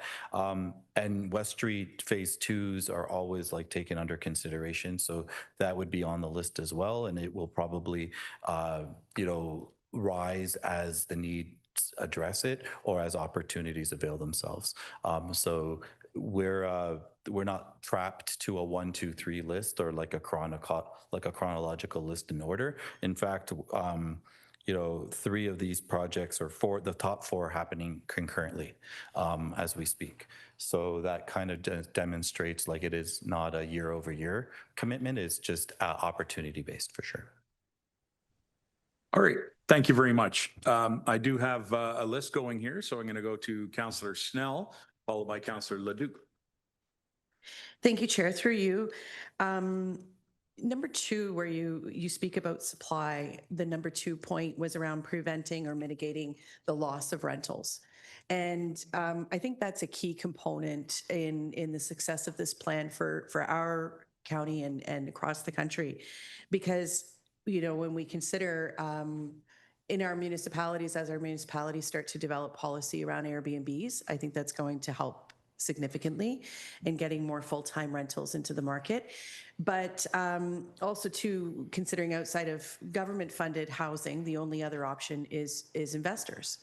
And the province has the power to mitigate their problems by just simply allowing non-payments to jump right to the front of the line and prevent that backlog at the LTB and keeping more units in the market rather than being sold by investors because of the risk. How's your advocacy going at AMO or in the other organizations in regards to the LTB and trying to fix some of its dysfunctions? Through you, Chair Measures. So Councillor Snell, yesterday the province did pass the Bill 60 legislation, which addresses the LTB delays, but also opens up different tools within the timing of applications to allow landlords an opportunity to address non-payment and arrears in a much faster way. It reduces the time for appeals of outcomes based on evictions, doesn't allow a 60-day wait period before you can enforce the eviction after you get the decision. So it seems like the advocacy is been heard. I think we've been working closely with our ministries on demonstrating how there are units trapped that can be utilized, but they're trapped because we have, tenancies that are no longer viable, but are still staying in the unit. So I do think once we see that bill come into action, we're hopefully going to see some opening up, not only as an affordable housing landlord, but as a private sector landlord. And on the other side of the investment piece, we are planning to do a symposium with developers and landlord owners and next year in the city of Barrie to start talking about different ways we can incentivize to create more affordability through development or through current stock and supply. So you'll see that coming in January of next year as well. A little follow-up there. Thank you. Thank you, Chair, through you. That's really great to hear. Is there going to be any continued conversation to prioritize government-funded housing to even get a more rapid response for bad actors? You know, because it's just ridiculous sometimes when, you know, when we've got folks that are in there that are causing significant disruption for the rest of the residents and safety issues as well. There should be immediate removal. Is there any plan to sort of help push that one forward a little bit? Through you, Mayor Bouchers. Yeah, part of what we're asking for is to reinvest in the Landlord 10 Board's operational and administrative components that were sized down during the pandemic and turned into virtual models or regional models rather than local tribunals. So I think with Bill 6, there's also changes to the different levels of notices and how fast you can act on them. But we'll have to wait and see until the actual guidelines come out and the implementation occurs. But yeah. All right, thank you very much. Moving on, we do have Councillor Leduc, followed by Councillor Dolan. Go ahead, James. Yes, thank you, Mr. Chair, and through you. Just a great presentation, a great plan, actually. I don't get too excited about things, but this is a pretty damn good plan. When I look at it, and I look at just from our point of view, spending $300 million, if we were to build these units of potentially 5,000, I mean, we're talking a return on investment is astronomical. If you look at an average home sale in the county of 300,000, talk about your stock after what you have is amazing. So the plan really is a great plan. I think it's fantastic when it comes down to if we get all partners involved. We've got 21,000 units. That's potentially 66,000 residents we're going to serve within our county. That's 10% of our population. So to me, this is a great plan. I have one question, and I would look at it. It's just a suggestion. It comes to non-compliant secondary units. If that was something that we could target within this structured plan, it would bring twofold. It would bring a safety factor to secondary units, which would help our residents bring safer conditions to the secondary units. And it would also increase our tax base because you turn a single resident unit into a duplex. So to me, that's an opportunity for us to look at that through this plan to see if we can actually increase safety and taxation, which again supports the foundation of this plan. So it's a great plan. Thank you very much. Good comments. Thank you very much. Councillor Dolan is next, and then Councillor Hamlin. Go ahead, Lynn. Thank you very much for this report and for all the work that you've put into this. Sometimes when I'm reading reports like this, and there's lots of numbers and there's lots of graphs, and sometimes I like to make it real. And to me, that was done by an article in the Collingwood today, talking about a man from Innisfil who was sleeping beside a bank in a sleeping bag, and he ended up in Collingwood's rapid rehousing program. He was the first one, I believe, to be admitted to that program. And now he's living in rent-geared to income in Wasaga Beach. And it's just such a good news story that I have to stop, sometimes get away from the overwhelming numbers and just put it down to one person and how we help that one person. And so I just wanted to bring that forward, and thank you very much. Very good. Thank you for that. Next is Hamlin. Go ahead, Councillor Hamlin. Thank you, Chair. Just a few days ago, the federal government, of course, released its investment strategy for affordable housing called Build Canada Homes. And of course, this report would have been prepared long before anyone even heard of that. But it did strike me, and I certainly am not that familiar with it myself yet, but that it would contemplate not so much smaller municipalities unless they're joined together to do projects. Have you had a chance to look at that at all yet? And I totally understand if you haven't. And do you see that affecting what you are hoping to do with all of this? Thank you. Through you, Chair Measures. Yes, we've been in constant discussions with our federal partners on the Build Canada initiative. We are attending like a closed conference in December, specifically on components that would be eligible. And moreover, for the last couple of years through our 10-point homelessness strategy, one section was about creating more units of service for those experiencing homelessness using modular facilities. So we're one of few service managers across the country that's really got some good experience with modulars. And that's one of the pre-qualifications they're looking for, fact to design. Our garden suites or our in-suite strategies are also relying on small, tiny home modulars for our own supply stock. And we're looking to, we're piloting, I believe, 3 right now. And then we're going to learn from that pilot and go. So that would be an also eligible one. And again, this 10-year strategy is a upper tier strategy. So it unifies all the member municipalities, and based on our population, we'd be eligible for most of what the larger municipalities are lining up for as well. So yeah. Oh, that's great news. Thank you. Thank you. Councillor Gordon, did you want to speak? Thank you. And Mina, I sent this to you in an email while we were talking. If you missed the CTV segment last night, Midland seems to be an epicenter for these modular home manufacturers. And we have a brand new one called Prime Fab that's just getting started, and they'll be able to scale. So I don't know if they're part of the pilot. I don't think they are. They would have told me yesterday when I was there, but it looks like we can find Simcoe County solutions that'll save us on trucking costs and all the other ancillary costs as long as they meet the qualification. But that's a sidebar. My main thing was just more of an observation. I mean, I'm a landlord, small time. I got one extra place other than where I hang my hat, and I'm blessed with a really good tenant. You know, but if that ever changed and I needed to get rid of the tenant, I can see the value in some of the wholesale changes that are being done at the provincial level to try and make it easier for small time landlords who rely on those payments to pay the mortgage to get rid of bad eggs. The county, though, is in a different situation. As we saw here, it's a lot cheaper to keep people, you know, housed than it is to have them unhoused and re-enter our own system as unhoused individuals. And yet we're landlords, like large-scale landlords, and we, you know, routinely have people who either don't follow the rules, break all kinds of laws, are disruptive, don't pay rent. And these are the kind of people who, to keep the peace for all of the other majority that, you know, are good tenants, we end up also trying to find ways to get rid of them. So we'll avail ourselves of these new tools for the province announces to try and speed up the evictions of those few bad eggs we have. But I guess the hashtag irony on this is we're also now as the service delivery manager, we now have to intake these people into our system and we make them homeless, even though they're extremely difficult to place and they have a track record of not being able to follow rules and being disruptive. We now bring them back into our shelter system and then hopefully into transitional supportive beds or rapid rehousing, and you know, get Empower Simcoe or somebody to place them back in as a tenant where it's just rinse and repeat.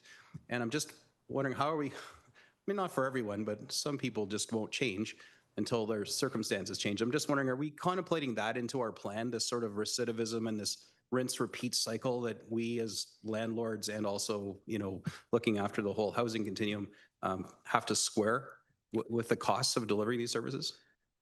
Through you, Chair Measures. So the answer is yes. So just really quickly on the modular stuff, the 3 pilots are happening in Midland. So those are, and the second call is the first week of December. There's a second round of calls. So if you know anyone who's interested in applying for that call to be one of the modular providers, you could go to bids.com, like Simcoe bids.com. The eviction prevention strategies we have in place in our community housing stock are actually part of the legislative system of things you have to do before you go down the road of eviction. We've invested in supportive services on site in our community housing stock to try to keep as many people housed and save their tenancies. So we have tenant navigators now, which are essentially social worker caseworkers. We've got different mental health and addiction agencies, including CMHA in partnership and Loft for assisted living in our seniors buildings, doing work to keep people aging in place safely or to keep people who have other challenges to maintain their tenancies. And if and when we have to go down the road for eviction and secure eviction, that's a planned eviction with a transition component. And each of those evictions are reviewed by senior staff and signed off by me that demonstrate the plan of where the person's going next. And there's a soft handoff. It's not the outcome you want, but it does occur, but it's a small portion of what happens. Like I said, there's 5,000 people living with us across all of our portfolios, and we see less than maybe 3% evictions or 5% evictions a year on a high to low level. So I would say that, yeah, it's a bit of a two-hat situation where you have to be very mindful of what you're contributing to the system and versus what you're assisting in the system. But similarly, we take a different approach and we ask our nonprofits to do the same things. And our private landlords, which we do rent supplements with, we also give things like damage funds and rent funds and arrears management and housing retention programs to private landlords to keep people housed. So while we try to prevent evictions, and that's the default position to start with, we take every intervention before that results. So I do think it's not as prominent as people think. We're talking about a few units in some of the larger buildings. The other thing we're doing on intake now, when we know it's a more vulnerable client, they are going through our rapid rehousing programs, getting 6 months to 8 months or 9 months of support before they exit their homelessness and enter some of our community housing stocks. So they are more likely to succeed with that support. Well done. Great stuff. Committee, I think we have in front of us a fantastic plan that's been provided to us by these by the team who have put this together. And so I think this has been a good discussion. And if you have further questions about it, I'm sure you could reach out to Mina or Brittany or any of the members of the team to help answer any specifics you have. At this time, then, I would like to look for the mover and seconder, perhaps Mr. Leduc. You spoke very positively of it. I'd ask you if you'd move it. And perhaps Councillor McClellan, would you second the motion? Thank you very much. That item, CCW 2025-301, dated November 25th, 2025, regarding the Build Up Simcoe County, a community blueprint for affordable housing and homelessness prevention 2025 through 2035, be received. And that the Build Up Simcoe County, a community blueprint for affordable housing and homelessness prevention strategy attached to item CCW 2025-301 be approved and submitted to the Ministry of Municipal Affairs and Housing, and that staff implement the strategy and report annually on progress in accordance with the Housing Services Act 2011. That Council reaffirm the continuation of the governance structure established through Action 1.2 of the previous 10-year strategy, whereby a working group comprised of elected officials, municipal senior staff, and representatives from the public, private, and nonprofit sectors was approved. That item was CCW 14-153 back in April of 2014 to support implementation oversight. And that staff bring forward an updated implementation plan, any required revisions to the Affordable Housing Advisory Committee terms of reference to reflect the mandate of the Build Up Simcoe County, a community blueprint for affordable housing and homelessness prevention strategy. Nothing further. Let's call the motion. All in favor? Your Worship, I think that's unanimous. Let's move to item number 22, which is community services, community support and well-being. We do have an appointment of an Ontario Works Administrator, and the recommendation says that item CCW 2025-294, dated November 25, 2025, regarding the appointment of the Ontario Works Administrator be received, and that the necessary bylaw be presented to County Council to appoint Amy Marshall as the Ontario Works Administrator in accordance with the Ontario Works Act 1997. Can I get a mover, please? Mr. Fowler and Mr. Miskimmins. And thank you. Is there any comments staff need to bring on this? There's Amy right there. Hi. Nice to see you. Yeah, if there's no questions, we'll just wish you a congratulations. All those in favor? Congratulations. Human Services Partnership Policy Business Intelligence section. 23.1 is the 2026 Social Community Investment Fund automatization. I like that word. Automatization and realignment. let's see here. GM Fayez Baguette, do you have any comments you'd like to bring forward before we present that on the floor? Through you, Chair Measures. Yeah, this is our community investment fund. If you recall, over the last couple of years, we've changed its structure, making it a multi-year program. Now we're entering a phase of doing both micro grants and multi-year grants.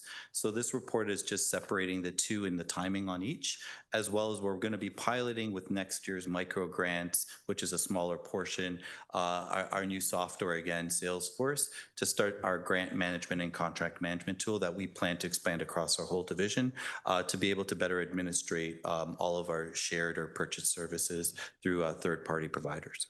That's pretty much it. Okay. Is there any questions to the GM on this item? All right, seeing none, I'll look to movers, perhaps Councillor Sandhu and the Deputy Warden. That'd be excellent.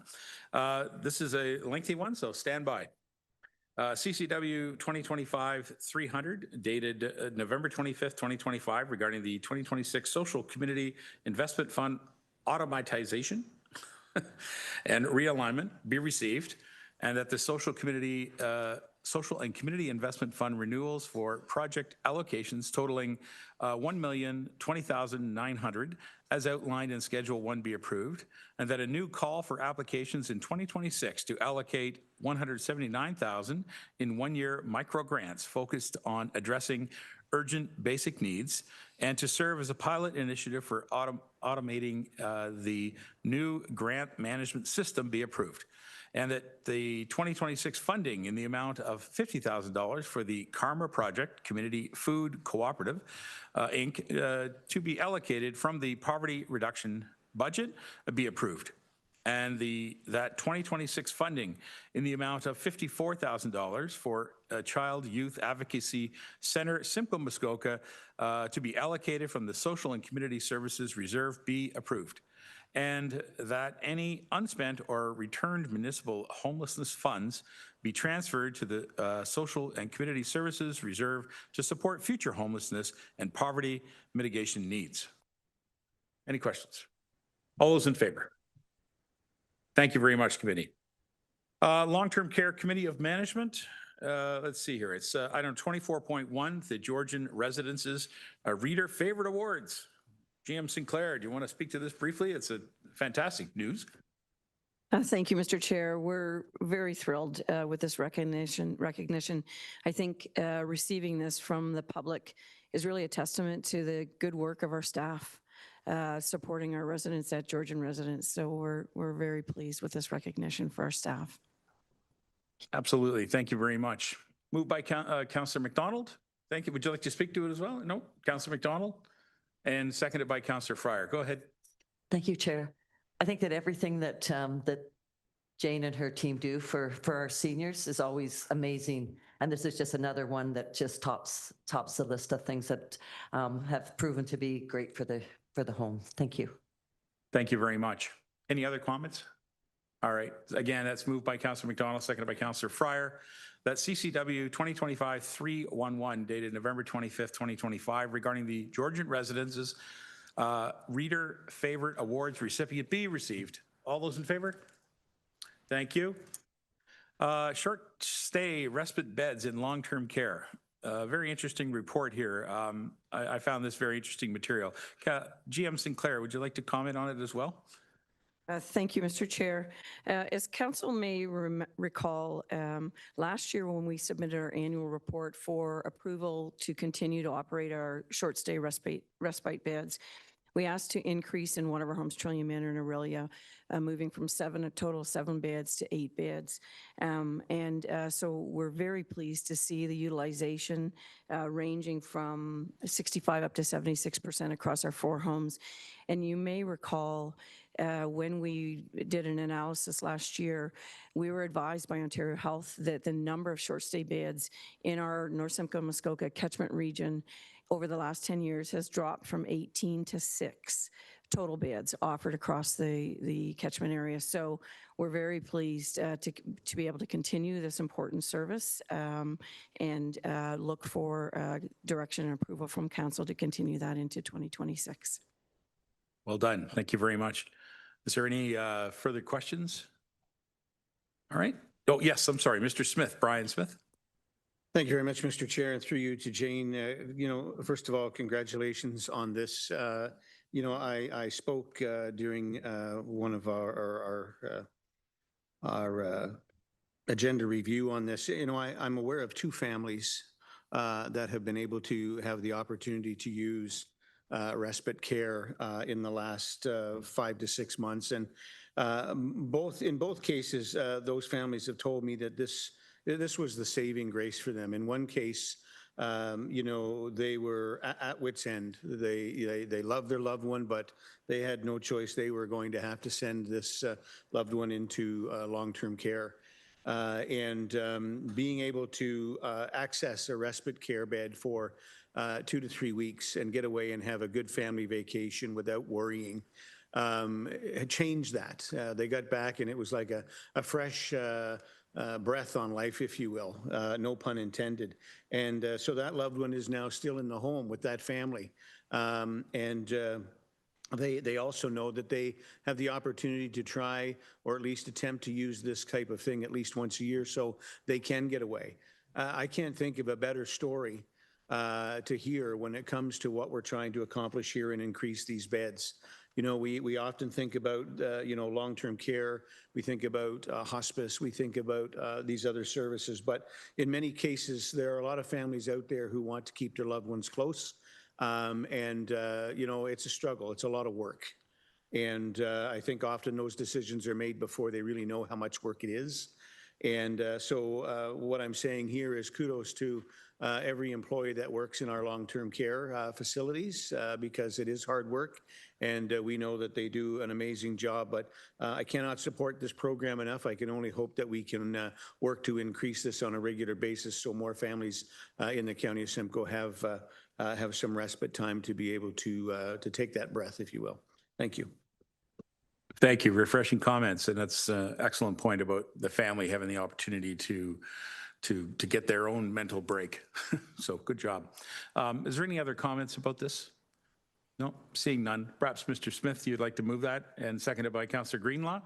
And the recommendation is that CCW 2025-314, dated November 25th, 2025, regarding short-stay respite beds in long-term care be received, and that staff continue to operate 8 short-stay respite beds subject to provincial approval as generally outlined in item CCW 2025-314.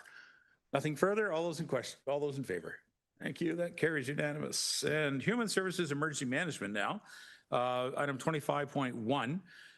We have an item here. Perhaps GM Sinclair would like to speak to this, the community safety and well-being updates. I know each municipality has been going through this, getting their updates done. So GM Sinclair, do you have something for us?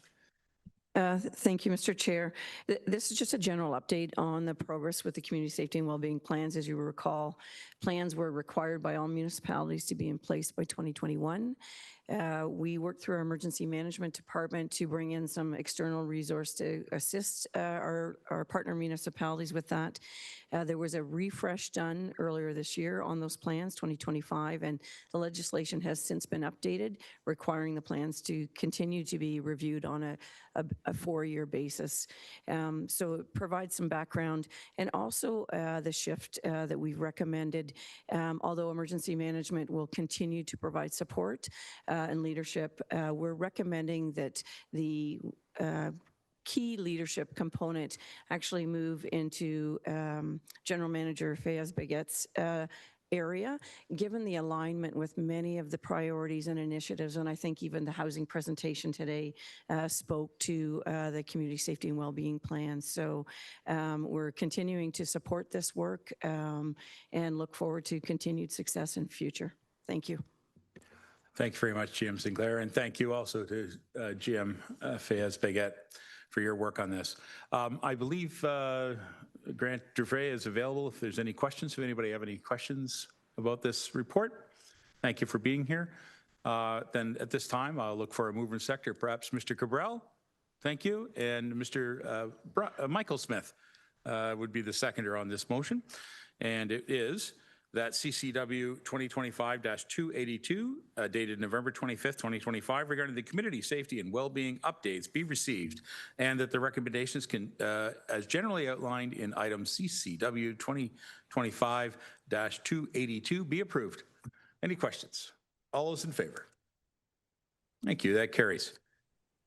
We have a very great item next, and then this is kind of significant to me. I think this is an amazing representation of how people in our community are paying attention to what's going on in our community. Last year, we had to purchase a couple of used paramedic ambulances. This year, we received a community donation. Jim Sinclair, would you like to introduce this? And I see our Chief Mills is also available. Jim Sinclair. Thank you, Mr. Chair. Suffice it to say, we're incredibly grateful for this community donation from an anonymous donor. I will ask our Director-in-Chief, Mills, just to very quickly speak to this, but this is incredible. And we're able to go forward into 2026 to procure 2 ambulances with such a generous donation. So I would look to Chief Mills to add additional comments. Thank you very much. Chief Mills, please. Thank you, through you, Mr. Chair. Yes, this generous donation, I would echo what GM Sinclair is saying. It was brought forward as an act to support communities and to really draw attention to the work that Paramedic Services does in the communities. And this donor really felt strongly about remaining anonymous, to not take any of the attention away from the purchase itself. And they just really felt strongly about giving back to the community and helping your neighbors. And if you have the means to do that, it's important to give it to the people that need it the most, and to, you know, to help your neighbor as best you can. And through 2 ambulance purchases, that is, you know, that will help our communities, and that will not only help, you know, it doesn't just help one community in Simcoe County, it helps all of the way our ambulance service works. That those ambulances will be everywhere in every community. So it really, really shows, it speaks volumes to how the citizens operate in the county of Simcoe, and the thoughtful processes they go through, and that they want to give back. So we're more than grateful to accept this donation and put it towards the ambulance purchases. Thank you very much. Very good words. And it's incredible, isn't it, that we received this?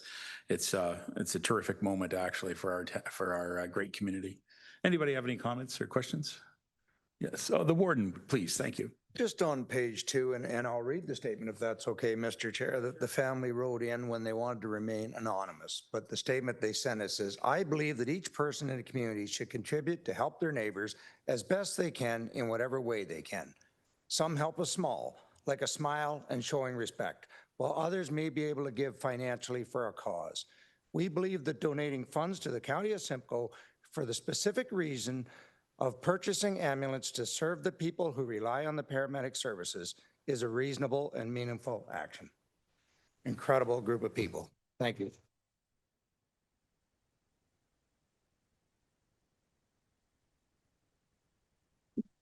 Well said, sir. Thank you.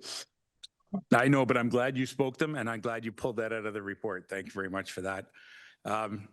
I'll ask perhaps the warden. I think it's appropriate the warden can move this, and perhaps Mr. Van Staveren, would you be the seconder? And additional item on this, of course, I would ask that the warden include the donor on our Christmas card list. All those in favor? That carries. All right. We're at other matters for consideration. I don't believe we have anything further other than the Affordable Housing Advisory Committee. Yes, so we have that, so we can get to that, and then we can go back to the warden. So at this point, we do have the recommendation that says the Affordable Housing Advisory Committee report be approved. So can I look for a mover and seconder, please, for this? Councillor Fowler again, Councillor Brian Smith. Thank you. And that the recommendation contained within the Affordable Housing Advisory Committee report dated November 18, 2025 be approved. Any questions? All those in favor? Thank you. That carries. Anything further on human services? Nothing further to consider? All right. I'm going to pass it back to you, Your Worship. Thank you. With that, thank the city reps, and we'll see you next year, though I know I'm going to run into you before then. We will not be sitting here as a council to next year. That was a heavy agenda. Why don't we take a break until 11 o'clock? All right. Thank you.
Okay, I will turn the chair over to Chair Dolan for corporate services, please. Thank you, Warden Clark. So we're on item 28 for corporate services. So there's one consent list item today, which is the update on the county official plan review of greenlands and agricultural systems. Did anyone have any questions or comment on that item? Seeing none. Could I ask for a mover and a seconder, please, that the consent item having been given due consideration be received? Moved by Councillor Fryer, seconded by Councillor Prost. All those in favor? That is carried. Next is corporate services, solid waste management. The first item, 29.1, solid waste management bylaw and set fines. Questions or comments on that item? Seeing none. I'll ask for a mover and a seconder for the staff recommendation, please. Moved by Councillor Cox and seconded by Councillor Michael Smith, that item CCW 2025-288 dated November the 25th, 2025 regarding solid waste management bylaw and set fines be received, and that the draft updated solid waste management bylaw attached to Schedule 1 and is generally outlined in CCW 2025-288 be approved, and the necessary bylaw be presented to County Council to adopt an updated solid waste management bylaw and repeal bylaw number 7068-24, and that staff send the set fines to the Attorney General for approval as generally outlined in CCW 2025-288. All those in favor? That is carried. Next is a hazardous waste program update and potential service reduction. Questions or comments on this item? Councillor Anderson. Thank you through Madam Chair. This report is somewhat concerning. I know the county 15, 20 years ago fought very hard to have household hazardous waste in multiple waste transfer sites. And I see the option would be to reduce 3. So it is concerning. And I was just looking to see if we could get an update as to, are there any other discussions at council or advocacy that we could do through to the province on trying to maintain some of these sites on a part-time or as an on-needed one-time event basis? The concern for me would be we see a lot of illegal dumping in our municipalities, and hazardous waste, of course, is something that we don't want to see an increase of. So I'm just looking for staff update as to other behind the scenes discussions that we could have as well. Thank you. Minister McCarthy has not been very forthcoming with any changes, but I'll pass it on to GM Elliott. Thank you through the chair, and fantastic question. We felt, given all the changes around waste management, it seems like it's an ever-changing program and services, that we wanted to bring this before council to bring to your attention some of the funding challenges around HHW. But having said that, we knew that there's a bit more history and a little bit more to this that Director McCullough is asked to speak to. So he's got a little bit more insight on the program and where we are today. But we would continue to work with the pro. They still have an obligation to provide services, but I'm going to turn it over to our director who can offer a little bit more insight on that. Director McCullough. Thank you, and through you, Madam Chair. To directly answer the question first, this is something that we'll be bringing back next year. We'll be working with the pros, the Producer Responsibility Organization. They have a responsibility. If we do not provide the service, they are supposed to provide the service. So we'll be working with them to find out what they're planning to do for those municipalities that are served by the sites that we're talking about ending. And you will recall from the report, we're not doing this overnight. We're basically overnight, what we're saying is if council agrees to this report, we won't build the new HHW depot at the Bradford location. We will be looking at stopping the agreement with Barrie and Aurelia, but we won't be stopping those locations until the end of next year. right? So we'll have some time to work with the pros to understand the plans they have, whether it's going to be a permanent depot that they're going to set up or whether they will do event days. The reason we're bringing this report to you at this time is to point out again what we feel is insufficient funding that's coming from the province that's supposed to look after this program, right? The province passed legislation and made the pros responsible for providing it. The pros, the group that's supposed to be funding it, the people that are the first importers or the producers of this hazardous material, we feel are doing a very bad job standing up to the responsibilities of the legislation, and it's all falling on the municipal taxpayer to be able to do it. Essentially, what we, I think there's problems with the legislation to begin with. Only about 60% of what we accept at our hazardous facilities, hazardous waste depots, is actually funded at all.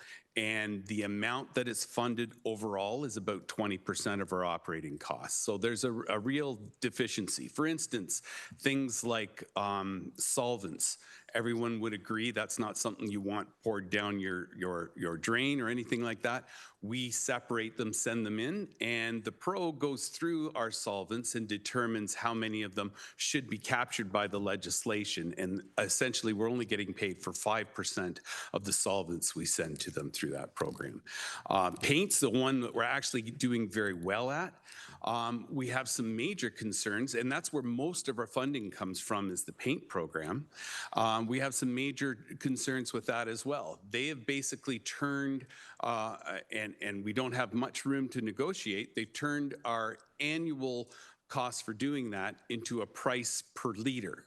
And I think that puts us at risk. It will, in fact, increase our funding slightly, I think 3 or 4% going into next year if we take the same amount.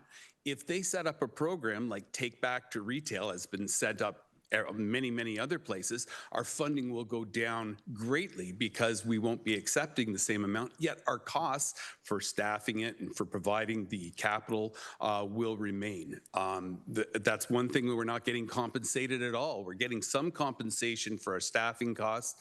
We're getting covered some of our management fees for the 60% that is covered.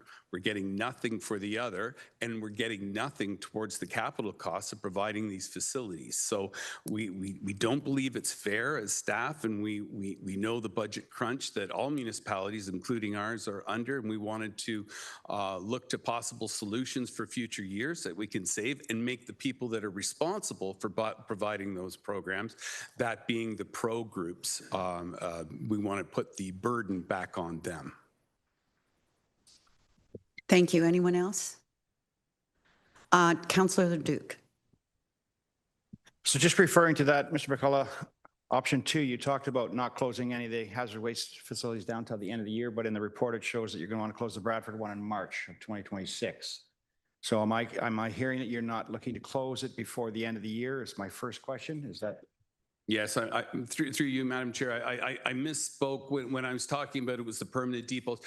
Bradford doesn't have a permanent depot. We're actually operating out of shipping containers there for the storage of the material. What we were looking at doing was replacing those storage cans with a full-time permanent building, and that's where the costs of close to $1.7 million are budgeted for and are appraised at. The report is correct. To be able to continue to do, we wouldn't have stopped at Bradford had it not been for the expansion and plans that we're doing right now. We will have to stop to be able to do the construction that we're talking about for the rest of the facility. That's why that's in there. Thank you for pointing that out. So, Madam Chair, just I have trouble supporting this report. I mean, it's hazardous waste, and when I look at this, when you look at closing 3 facilities potentially at the end of the year, you're talking about closing Tosserano, Bradford, meaning that Nottawasaga then picks up almost 30,000 visits a year. And if we close out the Barrie Aurelia deal, we've got Oro, and they're closing North Simcoe, I think, in the future also. So it's difficult. It's hazardous waste. If we don't have a place to drop this at a location, and I know that the pros are not working with us, but this is something that I think we should really consider as a service that we provide to our residents, because otherwise it becomes hazardous waste in your ditch, which then becomes a real concern, and it becomes, you talk about bringing out your hazmat teams, because we don't know what we've got in the ditch, but it's a hazardous waste of some sort. So it's going to cost us a lot more money based on the fact that if we want to close these sites. There is, when I look at this, there's 50,000 visits of hazardous waste within the county right now, not counting the Barrie and Aurelia sites. So to me, this is important that we don't just go ahead and close these sites down without having a real plan in place to make sure that we can deliver these services, because I don't want to see this in our ditches. That's where it's going to happen to end up. And it's going to really cost us a lot more money down the road when we actually have to go clean that hazardous waste out of the ditch. So I can't support option 2. I absolutely understand not doing the construction at the Bradford site until we get a further understanding of where the pros are going with this. But I would leave the service as is, and let's worry about the pros and figure out how to deal with that later on, and then deal with the hazardous waste after we have an agreement with them. So I say that we stay status quo right now. Councillor Leduc, actually staff are recommending option 1 in the recommendation. No, 2. 2? Option 2. Okay, then my agenda is wrong. Director McCullough? You're correct. We will not, as staff, be offended if the direction is to continue. In fact, it'll make our lives easier. Staffing, we like the staff that are working the HHW depots. We're not wanting to pursue staffing changes that could happen because of this before you. We wanted council to be going into this eyes wide open and look at there is potential cost savings in future years, not in next year in 26, but 27 and beyond. If we look at that, we will not be offended if council wants to continue the status quo as it is right now. We agree that removing as much HHW as we can from the waste stream and from other alternatives is the right way to go. But that comes at a significant cost, and we are not the ones that are any more responsible. We put those programs in place when there wasn't an alternative. The legislation provided an alternative that makes the pros responsible, and we just don't feel we've been dealt with fairly in that process. Thank you. I've got Councillor Cox and then Councillor Lavoie. Yeah, through the chair, I have to agree that status quo is where we should say. Hazardous waste is too easy to throw in a ditch. It's too easy to hide compared to a mattress or a bag of garbage. I've seen down dead end roads in our municipality, like cans and barrels, and this, we have enough problems with our environment. We can't do this. We have to be, good stewards, and we have, as much as it costs, I would say that most people would be happy to know that we are trying to look after our environment for the future. And I just have to say that option 1 would be the way I'd have to go. Thank you. Are you making an amendment, Councillor Cox? Yes. There's no motion on the floor, but you're moving option 1? Yes, please. And do you have a seconder? Thank you, Councillor Gordon. Okay, so now we have, I'm going to read the recommendation and then we'll have further discussion on it. That item CCW 2025-295 dated November the 25th, 2025 regarding the hazardous waste program update and potential service reduction be received, and that staff proceed with option 1 to maintain current levels of service and including related costs as generally outlined in CCW 2025-295, and that was moved by Councillor Cox and seconded by Councillor Gordon. So further discussion on option 1. Go ahead, Councillor Leduc. Option 1 to the mover and seconder. Option 1 also includes the 220,000 additional funding for Bradford West Glenberry's hazardous waste site. I was thinking that we would just go option 1 status quo and hold off on the building of Bradford until we get. Okay, I'm getting thumbs up from the mover and seconder, so I'm going to ask the clerk if he would massage the wording on that recommendation, and I'll go to anyone else who had comments or questions on this item. I had a few. I think it was Councillor Norris. No, you're good now. Anyone else? Councillor Lavoie, I'm sorry. That's quite all right. It seems to me like this is kind of like a showdown at high noon between us and the pros. To which I would say we're not the only municipality, large or small, in this situation. So perhaps this is something that we could escalate to AMO or to the ministry itself, just to make sure that there's some sort of, I hesitate to use the word facilitation at this point in my life, but facilitation with regard to the Ministry of Environment assisting in ensuring that we don't have the sorts of circumstances that arise that Councillor Cox is concerned about, and the rest of us are concerned about with rural and or you know, my colleague next to me here, you know, he's worried about it going down the drain and polluting, you know, municipal systems. So in any case, I just recommend, in addition to that on the amendment, that we include some sort of escalation to parties that can assist. Thank you. I'll just start and then I'll pass it through to GM Elliott. So this has been on AMO's radar and a discussion with the ministry since, I want to say 2015 or 16. I was president in 16 and we were talking about it then. So it's beyond frustrating that, you know, it's now on us and we've been talking about it for 10 years and we still don't have it down. GM Elliott? Thank you, through the chair. I was going to add as well that one of our best mechanisms to bring attention to this would be through the Regional Public Works Commissioners of Ontario. We sit on that, and there is a subcommittee around waste, so we'll make sure that we navigate through that channel as well. There's some power in numbers at that table, so we'll do that as well. Thank you. Councillor Cox. Yeah, through the chair, would this also be sent to our local MPPs? Our motion and any concerns we have? Would that not be an appropriate through as it's coming from the Ontario government? I can see the clerk typing as you speak. Director McCullough, did you want to walk us through anything, any pros and cons of option one, or do you want to wait and see the wording of the recommendation first? I'll wait and see the wording of the recommendation. I don't know that tying anything to recommendation one would be helpful, providing to local MPPs, because we're basically doing the same thing with a couple of minor modifications. Certainly we can write to them with our concerns about the program overall. I'm not sure tying it to the recommendation would make sense, because we're saying we're just doing the same thing, but we're mad. So sorry, supplemental, that's fine with me, because I don't know where they've been in this discussion or where they're at hearing our voices. So I think they need to be heard. And I think our municipalities all need to approach our MPPs. Thank you.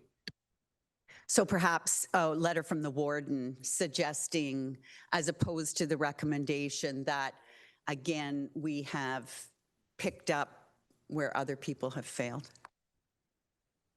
Are we?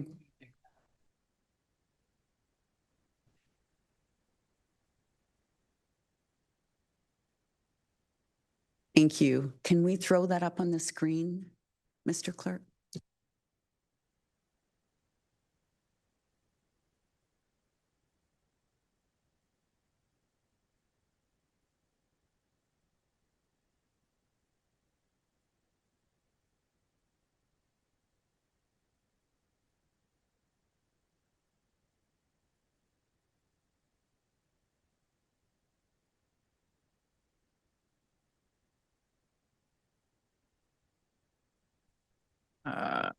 Okay. So through you, Madam Chair, my suggestion here would be perhaps to deal with the motion on the floor in front of committee, which is receive the report and proceed with option one, along with a temporary pause to the Bradford transfer station redevelopment. And then if committee's appetite is to consider an additional motion after this one, that the warden write a letter, the committee could certainly consider that. So I'll just share my screen.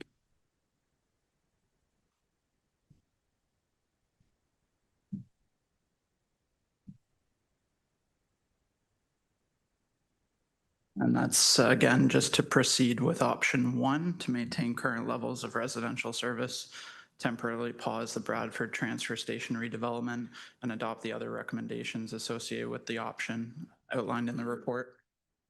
I'll look to, maybe look to staff to see if that's satisfactory. Thank you. Director McCullough. And thank you. Through you, Madam Chair. A couple of things I'd like to point out that are implicit in the report that you may want to consider for changing or not. Under option 1, we would be what it currently has, we would be stopping our agreements with Barrie and Aurelia where residents could use them. So if you wanted that to continue, you'd probably need to specifically speak to it.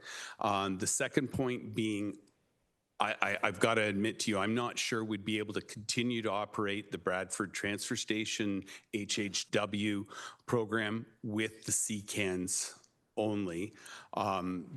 We had to apply for an EPA adjustment, C of A, a certificate of approval, or our license to operate, and we did that with the new amendments that were including the building. I would have to report back to you whether we'd be allowed to continue the operation of the HHW out of the CCAN storage.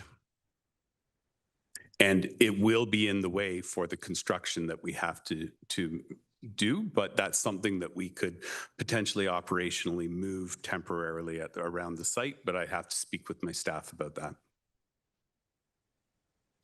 Thank you. So let's deal with the Aurelia and Barrie situation. For anybody have comments on that? Looking for comments on whether or not we wish to cease those agreements. Councillor Duke? No, I was under the impression status quo was run the same program until we see what the outcome of the pro negotiations are moving forward. So I'm okay with continuing the agreements with Barrie and Aurelia, if that's wish of the House.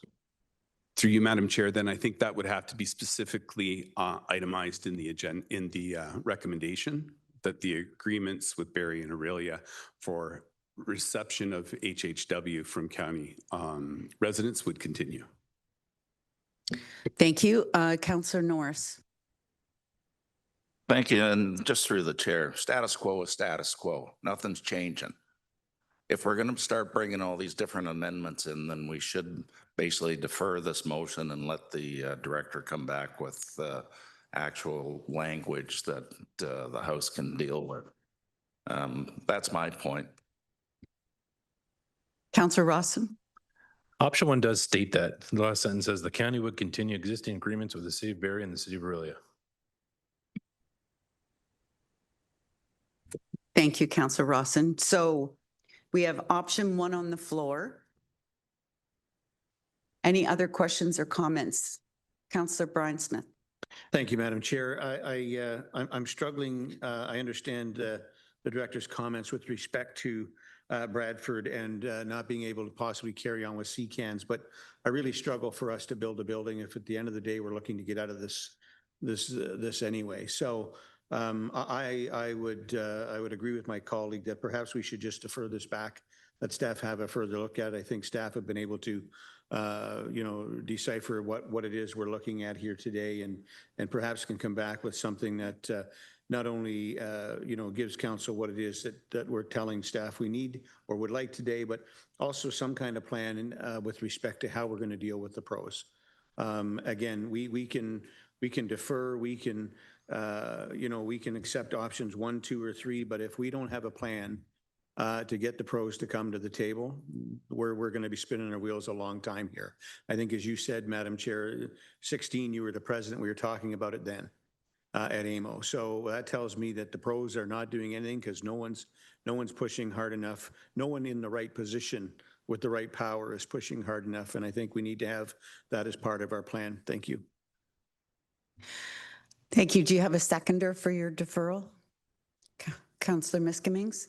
And can I ask then, so now we take questions or comments on the deferral, and the first one would be to Director McCullough, whether or not a deferral would give you heartburn. Not more heartburn. Through you, Madam Chair. No, The changes we were making were going to be a little bit down the road. So if you wanted to defer it, we could bring back with, if we're understanding from the discussion on the floor that true status quo is the direction council wants to move in.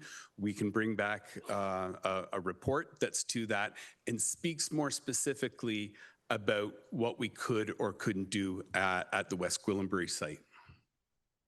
And that is a referral, not a deferral, am I correct? Okay, thank you. So a motion to refer back to staff for further information.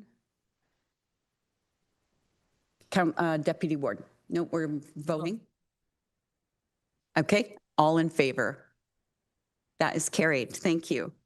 Next is item 29.3, promotion and education to increase organics capture. Questions or comments on that report, please? Seeing none? Oh, sorry. Go ahead, Councillor Snell. Thank you, Chair. Through you, just for clarification, if we're looking at doing the deep study, is that also on top of the allocated marketing funds for the billboards, radio, digital? Is that on top of it? GM Elliott? Yes, through the chair. That funding would still have to come through the approvals process. So this particular budget, and perhaps Director McCullough could speak to this in a little bit more detail, is in addition to what's already been approved. And then depending on the outcome of this, we might be looking for more funding to determine what the appropriate marketing approach would be. Thank you, Councillor Norris. Yeah, other than the status quo, that's still the best education part. If there's anything you need education, that's send them the bylaw. Send it out to every resident in this municipality, whether they'll fall asleep or not fully understand. But it's truly speaks to what people can in fact put in their garbage. So that's my comment. Thank you. So this one is option one. So any other questions or comments on option one? Seeing none, could I have a mover and a seconder, please?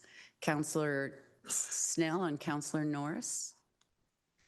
That item CCW 2025-303 dated November the 25th, 2025 regarding promotion and education to increase organics capture be received, and that staff proceed with option one, including the financial strategy to support of this option, in support of this option as generally outlined in CCW 2025-303. All those in favor? Any opposed? That is carried. Next, we'll go to corporate services planning. Our first item is 30.1, request for approval of Township of Tiny Official Plan Amendment Number 5. Questions or comments on this item? Seeing none, a mover and a seconder, please. Councillor Miskimings and Councillor Prost. That the item CCW 2025-281 dated November the 25th, 2025 regarding requests for approval, Township of Tiny Official Plan Amendment Number 5 be received, and that Official Plan Amendment Number 5 to the Township of Tiny Official Plan be adopted by Township of Tiny Bylaw Number 25-035 be approved, and that notice of decision of Official Plan Amendment Number 5 to the Township of Tiny Official Plan be provided in accordance with the Planning Act. All those in favor? That is carried. Item 30.2, delegation of authority for Innisfil and Bradford West Gwillimbury to hold a statutory open house and public meeting. Questions or comments on this item? Still send you that. Seeing none, a mover and a seconder, please. Moved by Councillor Walker, seconded by Councillor Lavoie.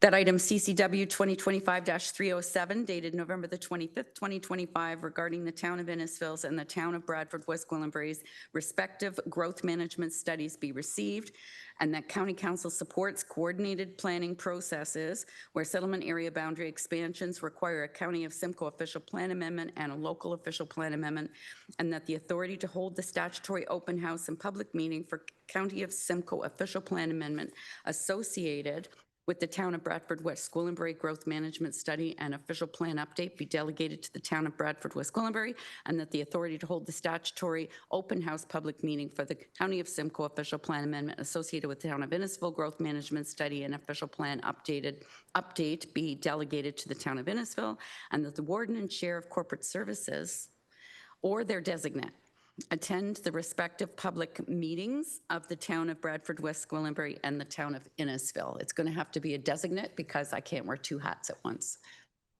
All those in favor of the recommendation? That is carried. Thank you. Next is the Countywide Transit Service Delivery Review Project Update. Questions or comments on the Jim Elliott, do you have anything you wanted to speak to before we go to questions? Thank you, through the chair. Really just an update report and looking for direction on some general guiding principle. I am going to ask our chief planner, Nathan Westendorp, to speak to this. He's been the project contact through to our consultant, which is Dillon Consulting. So after a fairly extensive public consultation, we are looking for council's decision on basic principles for which we would move forward. And I might turn it over to Nathan and speak with a little bit more detail on the study so far. Thank you, GM Elliott, and through you, Madam Chair. This report, as indicated, is a summary of where we're at so far. It is seeking to get direction from council on the vision statement. There are three options for a vision statement. As you'll note, they look and feel somewhat the same with slight differences in what they prioritize. In terms of a project update, the Planning Department and the Transportation Engineering Department, as well as the Transit Department, have been working together to move this forward. It's been a collaborative effort to date, and to date, much of the summer was spent consulting with members of the public, with stakeholders, with transit operators, with local CAOs. Council will remember a transit workshop that you had as well. And we took all that information and working with the consultants, we tried to figure out what the needs are, what we're doing well, and where we can work better together. So that a lot of what we heard in the state of affairs where we're at today is in the existing conditions in what we heard report, or consultation summary interim report. And then taking that information, the consultants really unpacked it and outlined a framework for how we want to go forward. And that framework has two foundational elements, being customer-driven decisions as well as fiscal responsibility. And there's 5 pillars under that. And working within that framework, the consultants developed 3 visions, 3 vision statements, and we've recommended option 1 today. Once council gives its direction on the vision statement, ourselves as well as the project team will go away and look at some of the low-hanging fruit, things that we can operationalize today or tomorrow in the near future to work better together. As well, there will be a discussion and options for council's future consideration on potential future models for how we deliver transit across the county and various efficiencies associated with that. That could be expansion of links in the 2-tier system, as well as a more integrated system and how that could look like on the ground and what that means, as well as the costs associated with that. So those decisions and those discussions are further on in the future, but right now we wanted to get a little direction from council on the vision that council sees best to launch us into the future. Thank you very much, Nathan. Councillor Laux. Thank you, through the chair. I just had a concern with the review here on page 13 of 87, where it states Agilitas population growth is at 6%. So I see an increase over 25 years of 710 people. And I believe that number is just way out of whack. So I was just wondering if anybody could comment on that, because like we have a new subdivision coming into Everett with 650 homes. It's pretty easy to figure out that it's going to be way more than a 6% increase. We have Colgan that's just coming to fruition. And I just think those numbers are going to be way off for Agilitas anyways. Thank you. Thank you, Councillor Laux. That was in the Dillon report, page 13? That's correct. Okay, thank you. Question, GM Elliott? Sure. Thank you through the chair. I guess first my comment would be that we are working with the province on new forecasting around South Simcoe regardless. But secondly, when it comes to transit, we would also be looking at implementing a system that is somewhat demand-based as well. So this is foundational, but not set in stone. Follow up, go ahead. Thank you. No, just my concern is if we're looking at servicing transit servicing in the area that we don't get left out because of low numbers that don't seem to make sense. Thank you. Thank you. Other questions or comments? Council measures. Thank you. While it is related to transit, I just wanted to mention the terrific partnership that Lynx and Clearview Transit has. Today, we are installing a new shelter actually right at the administration center. So I just want to acknowledge and thank the staff for working on that together with our staff at Clearview to do that.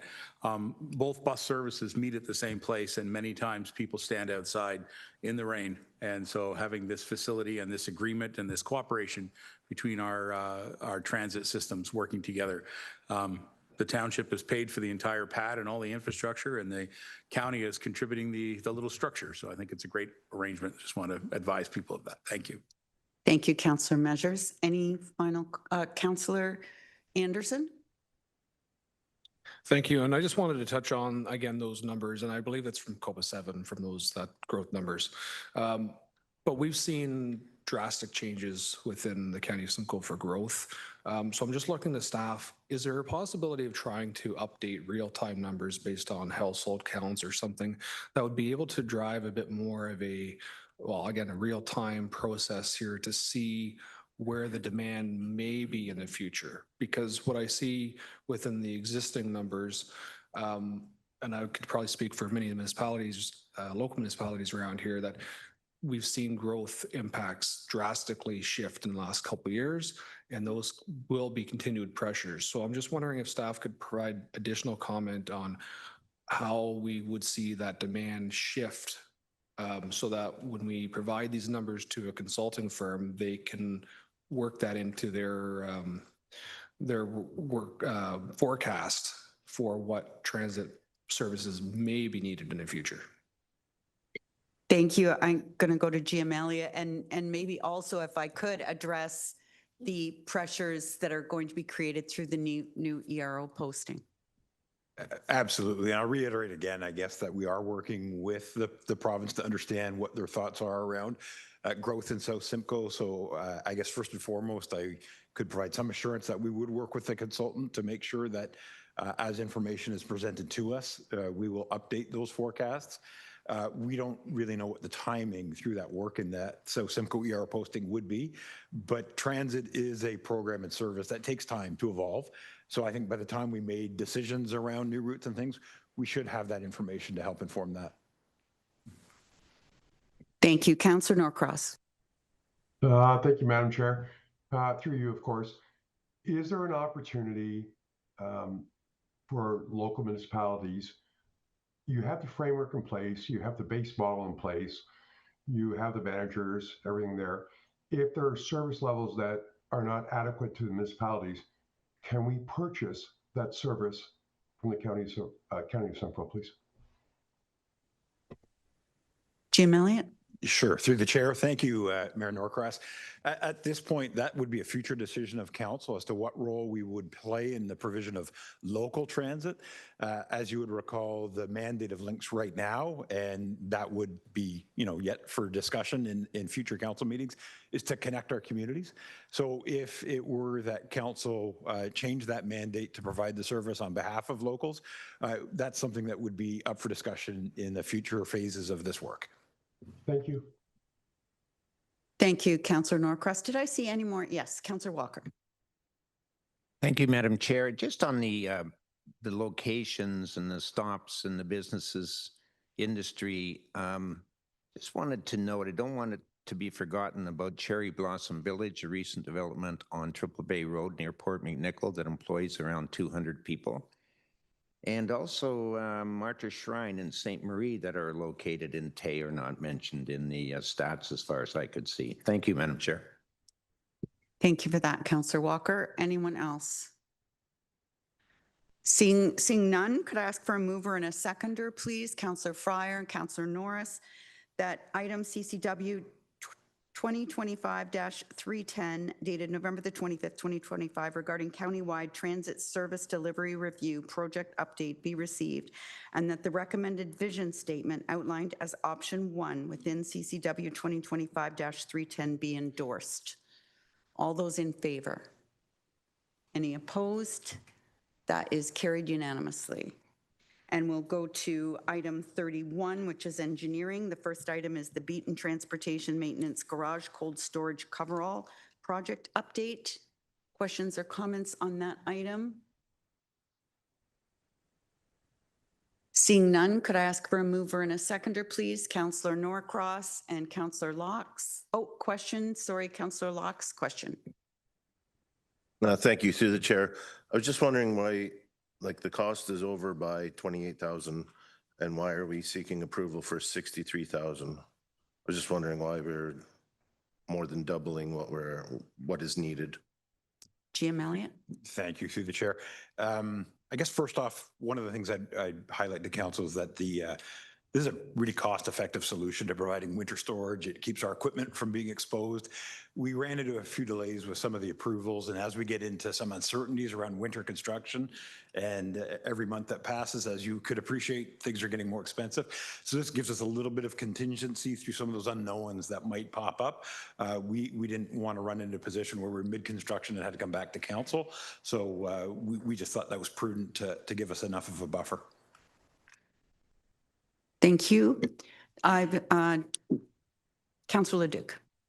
Sorry, I just further on that thought, because, you know, we've sent out to tender, it's 10% over. Our contingency still should be in there, built in there. Like, we should still have a contingency fund built into that. Your tender went out of 280, it was 10% over. So I'm just you're asking for a buffer, but it should already be there. The contingency should still be there. If we offer up to 28,000 to top up the contract, your contingency should still be there. So can I ask, is it there, or you're asking for a bigger contingency? Director, I'm sorry, GM Elliott. Yeah, thank you. Our Director of Procurement and Facilities is joining us, who can explain how that's already been consumed through the process thus far. Whenever you're ready, Director. Thank you, and through the chair.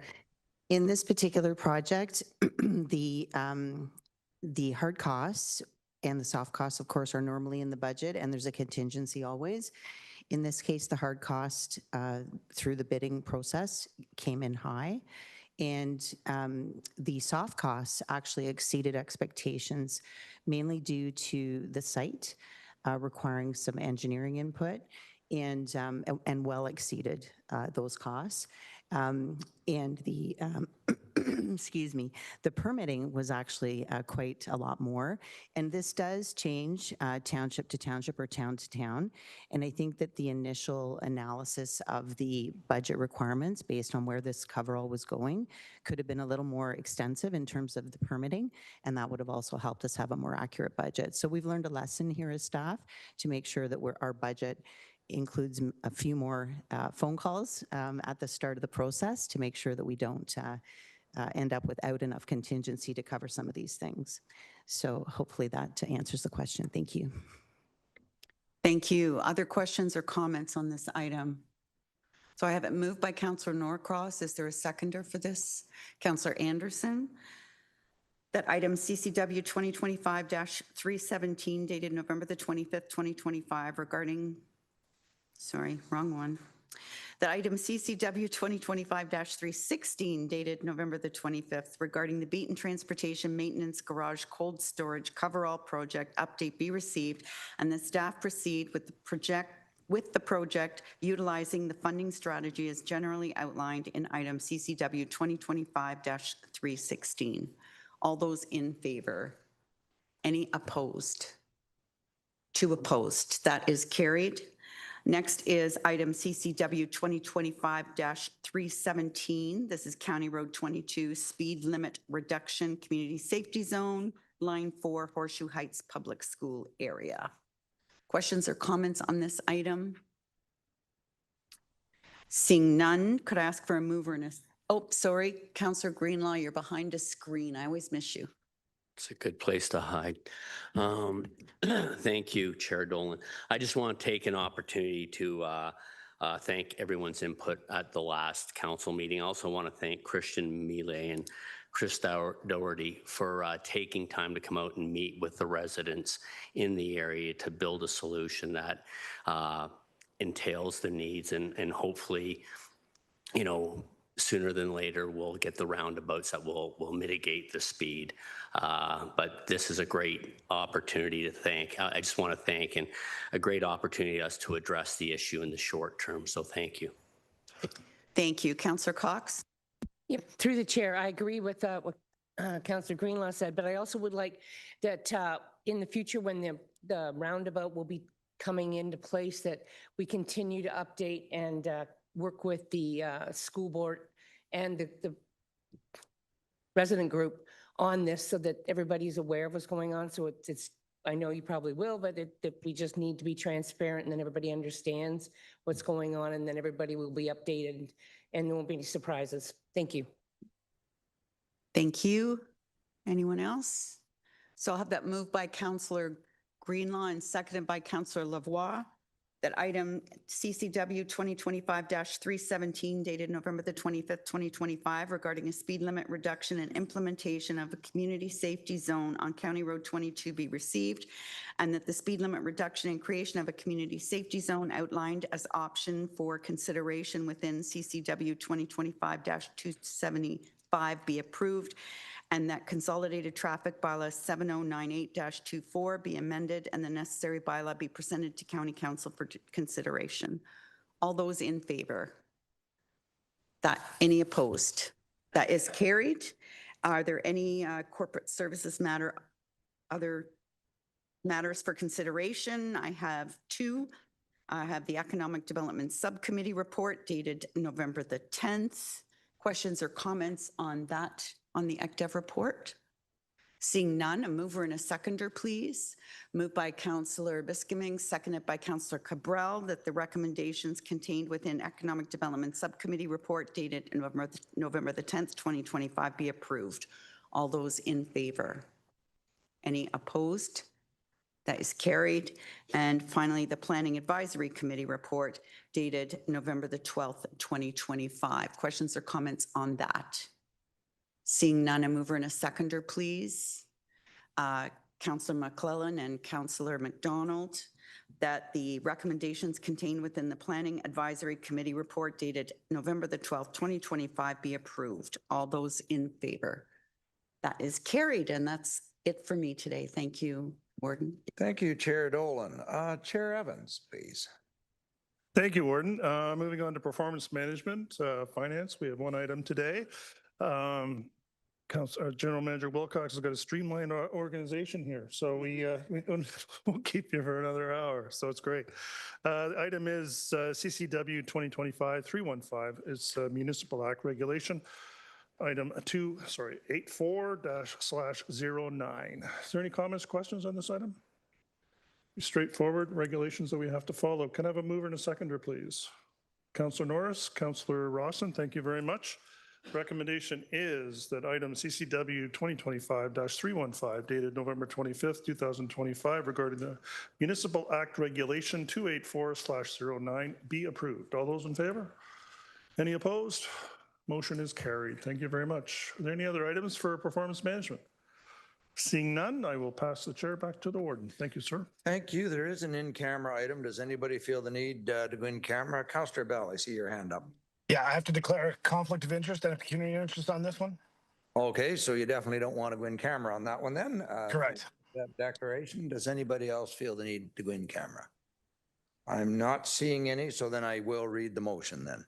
The direction in camera and recommendations contained within confidential item CCW 2025-034 dated November 25th, 2025 regarding a position, plan, procedure, criteria, or instruction to be applied to any negotiations carried on or to be carried on by or on behalf of the municipality or local board be approved. Could I have a mover and a seconder then?